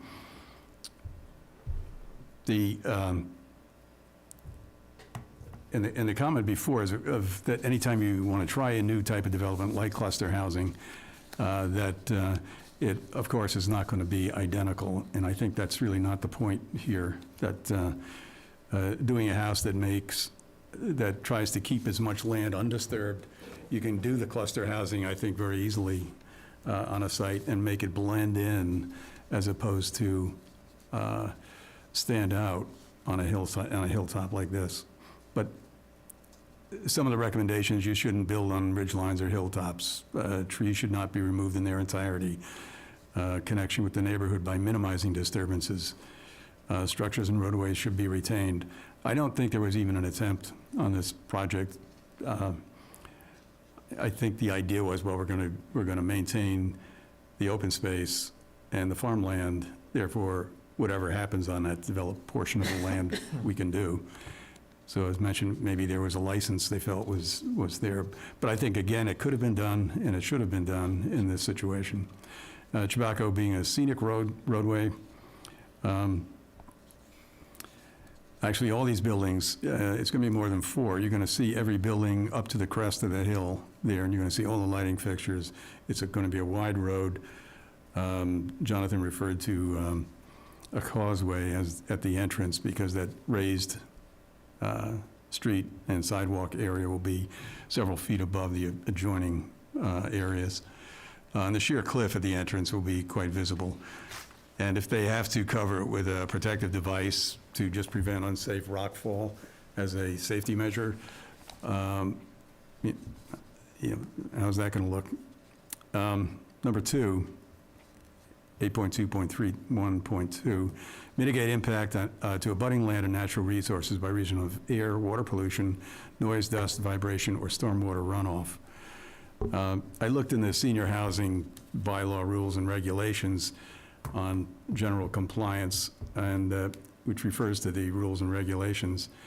And it says that analysis of environmental impacts, this is under special permit application procedures, the applicant shall submit an analysis of existing and expected post-development environmental conditions, including but not limited to the use of best practices proposed to prevent pollution of surface and groundwater, erosion of soil, excessive runoff of precipitation, excessive raising and lowering of the water table, or flooding of other properties, measures to protect air quality, conserve water, minimize noise levels, prevent harmful or obnoxious emissions, and damage or threat to wetlands and floodplain and the visual environment. This, the way I read that, shall submit an analysis, is to me kind of an authorization. A hydrogeological report should have been done, and that would have laid to rest a lot of issues that I know a lot of the public had, just based on what I've read or heard in the comments, that had that been done, that would have been a long step, I think, toward resolving an unknown potential where that, it gives you a baseline, you get readings, you got a baseline, now you can measure the flow rates, the change, if there is any, to monitoring wells and so forth. So that would have been a useful document. What was done was a blast, just dealt with blast pollution or contaminants, and with a 1-year well monitor.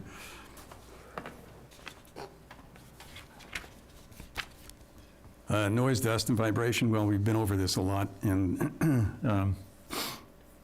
the enormous burden it's going to have on a neighborhood over many years, and that number of years is really an unknown. 5 years, I think, according to the applicant, and even more by the Chabaco Woods group.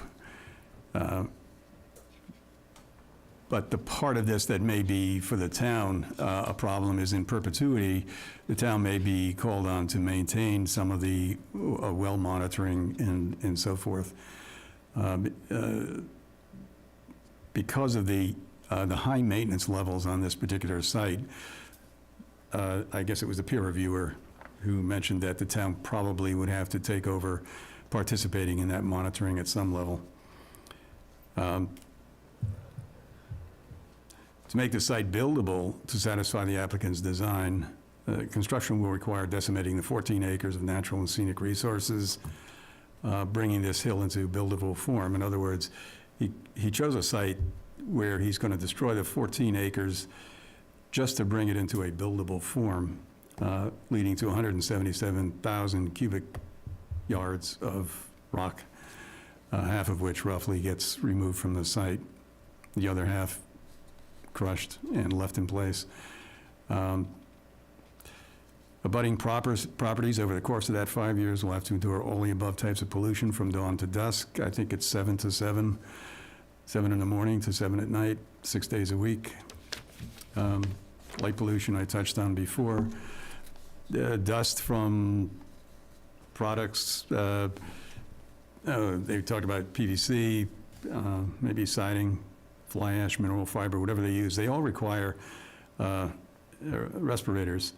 And in this particular case, they're using the most toxic type of insulation within the building. The problem there is that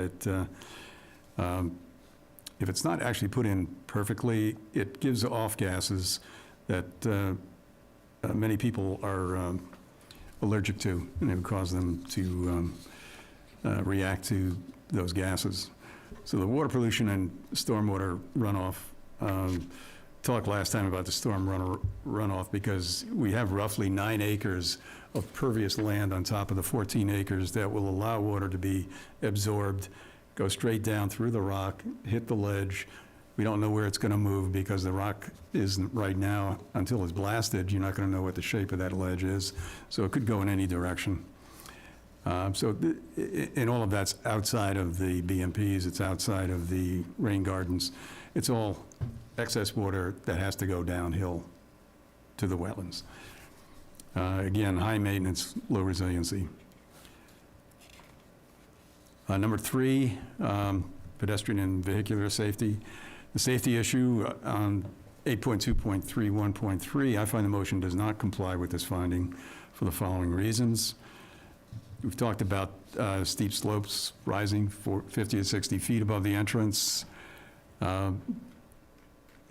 Somebody once, one of the comments was referred to this as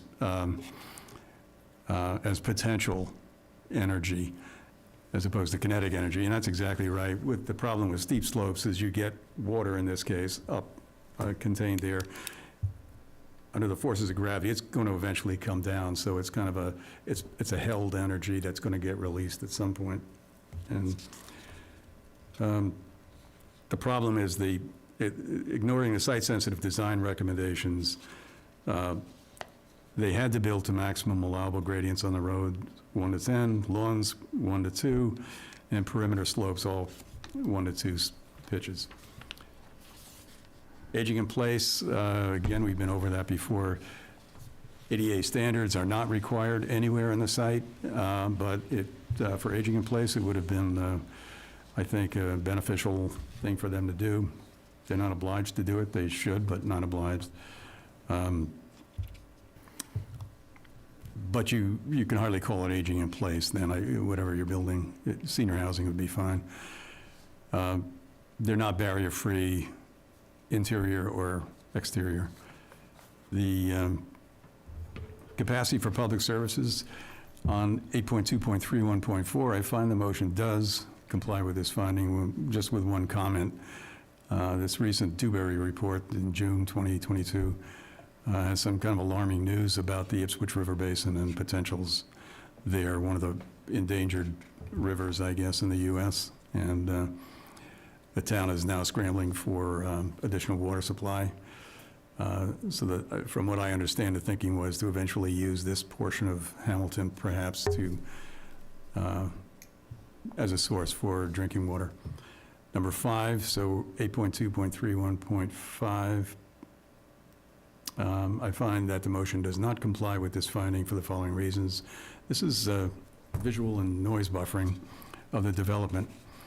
And again, the visual is going to go back even after the construction. The noise is a given for the 5 to 8 years of construction. That's kind of a given. I don't think there's no way you're going to buffer 18-wheel trucks that have 85 decibels going down the road from, the level at the roadside is going to be raised by way more than 10 decibels. And what happens? You just shut the project down? That's not going to happen. So this is, and the truck's traveling every 10 minutes. The visual part is mostly from lighting pollution. Again, we don't know what types of fixtures will be on the buildings, floodlights, entrance lights, whatever.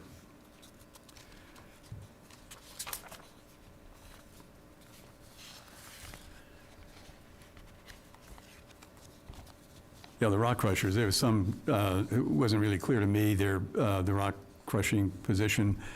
The applicant said they're going to create buffers around them. Well, these crushers are on a level spot with 2-to-1 slopes right off them downhill. So I don't know how you're going to build a berm around a rock crusher where the hill drops away at 2-to-1. This, again, it's just another case. I'm not sure this whole, it's not clear to me how the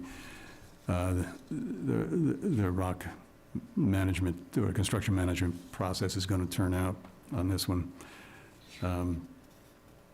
Number 6, open space trails, recreation areas. On 8.2.31.6, again, I find a motion, this is a closer call, does not comply with this finding for the following reasons. I think the paths there are really not preserved. I mean, it's been indicated they are not official trails, but apparently they were used at some point in the past, given authorization by the previous owner, I guess, but anyway, in any case, they're going to be quite changed from what you see now, so that I think they really are compromised there. The open space, it's buffer area and wetlands primarily, and farmland, which is not going to be really a recreational space. So recreational will be really the paths and trails that you find there. Some of those paths go over right through the project. They drop across the road, and they drop down 2-to-1 slopes with riprap on it. So one of those trails goes down, directly downhill on very steep slopes, because that was where it was before, and I guess they wanted to keep it in the same location.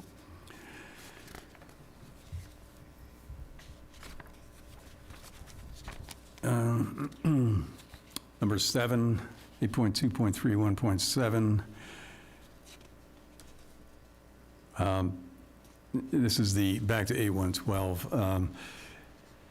On 8.2.31.7, I find the motion does not comply with this finding and the intent of the finding for the following reasons.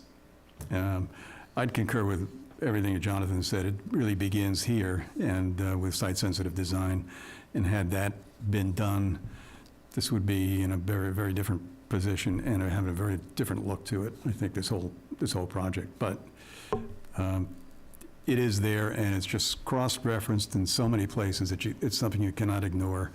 That site-sensitive design, from stormwater, erosion control, low-impact impact development, and now the senior housing, just overwhelmingly, that is the message from the town of Hamilton to contractors, to developers. You need to pay attention. It matters here in this town. So we're trying to hold to that at this stage. So per 10.5.2, I weigh the criteria and find that the adverse impacts will outweigh the benefits in view of the particular characteristics of the site and other proposal in relation to that site, for many of the reasons that we just stated, and also the fact that past couple of deliberations, it was good to have those discussions and bring out a lot of information that we were able to glean from the bylaws. And then pursuant to Mass General Law, Chapter 40A, Section 9, I find that the proposed use is not in harmony with the general purpose and intent of the senior housing bylaw, and those bylaws incorporated therein by reference. Thank you, Emil. Well, I note at this juncture, it's 10:54, and we have two options.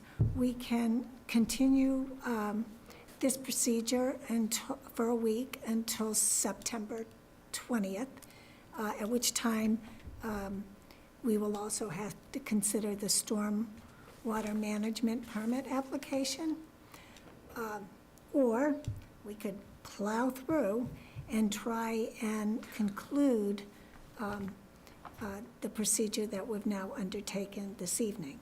So I don't want to be dictatorial. I would really like to hear from board members to understand their preference. I think everyone probably is tired at this point. It's getting late. It's time to stop. I think it's getting late. I'm sorry, what'd you say, Bill? I think it's getting late. Okay. I could go either way on it. I can go either way. I'll go with the will of the board. I would suggest that since we're not under any time deadline, and we've been at this for more than a year, that we take our time and just hear it all out. Yeah. And I don't think we need to complete it tonight. Well, there is a 90-day deadline. Yeah, our deadline is October 24th. Yeah, well, I Gotta don't mean haul there's some no of it, yeah. immediate deadline. I think that in the next meeting, I think we can complete this. Yes. Pat, your feelings? No, I completely agree, yep. That we can proceed in the next hearing and get to a conclusion. Okay. I was just happy that you didn't call on me to go after Jonathan. Thank you very much. Didn't want to follow that act. Never say never. So with those comments in mind, I then can entertain a motion to continue our voting procedure to September 20th. Patrick, is At that all right? 7 p.m. Date-wise, there's nobody else using it? Okay. Would it be possible for us to start at 6 p.m.? Sure. Would it be possible, what? To start at 6 p.m.? If people's schedules can accommodate Yeah, that. that's all right with me. Okay with me, yeah. Works for me. Work for you? Pat, can you do that? I think the rest of us, It's okay with me. Rick?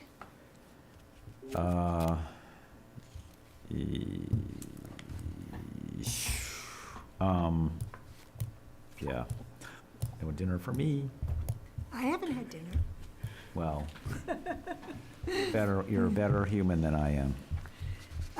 Richard, do you have a problem starting at 6 p.m. instead of 7? Or then go to, stop at 10 or stop at 11 or what? We'll go till we're done, Okay. because I want to make sure that we can draft a really well-thought-out, well-written, cogent decision that will be circulated before the next meeting in October, and that we can go through that, make any corrections, Okay, address any that's fine. concerns, and we get it to, into final form and filed with the clerk well before October 24th, so there's no issues. And we do have to consider the stormwater management permit application. So if we start at 6 p.m., there will be no reasons or excuses for not completing our work on that date. A second alternative, or maybe an adjunct if we need the time, is to have a meeting every week for 1 or 2 weeks. Well, Except for- the next meeting is a week from tonight. Oh, it is? And it will be at 6 p.m. Okay, So mark that's your fine. calendar, September 20th at 6 p.m. Okay. Madam Chairman, I make the motion, we adjourn. There's not a hearing, we don't need to continue anything, right? I think it would be helpful just to have a motion should to continue. postpone discussion on the pending motion and continue deliberations. Yeah, continue.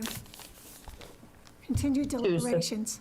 I make a motion September that we adjourn to 20th at 6 continue PM with the deliberations. same Zoom and hybrid format? Yes. Okay. Do I have a second? Second. Thank you. So when I call your name, please indicate whether you assent to the continuance. Richard Boroff, Richard Boroff, aye. Rick Mitchell, Aye. Emil Dahlquist, Aye. Bill Wheaton, Aye. Jonathan Poor, Aye. Pat Norton, Aye. Marty Crouch, aye. It is unanimous. We will continue this matter until September 20th at 6 p.m. Oh, thank you for taking mercy on us. Can you close the hearing now? Is that-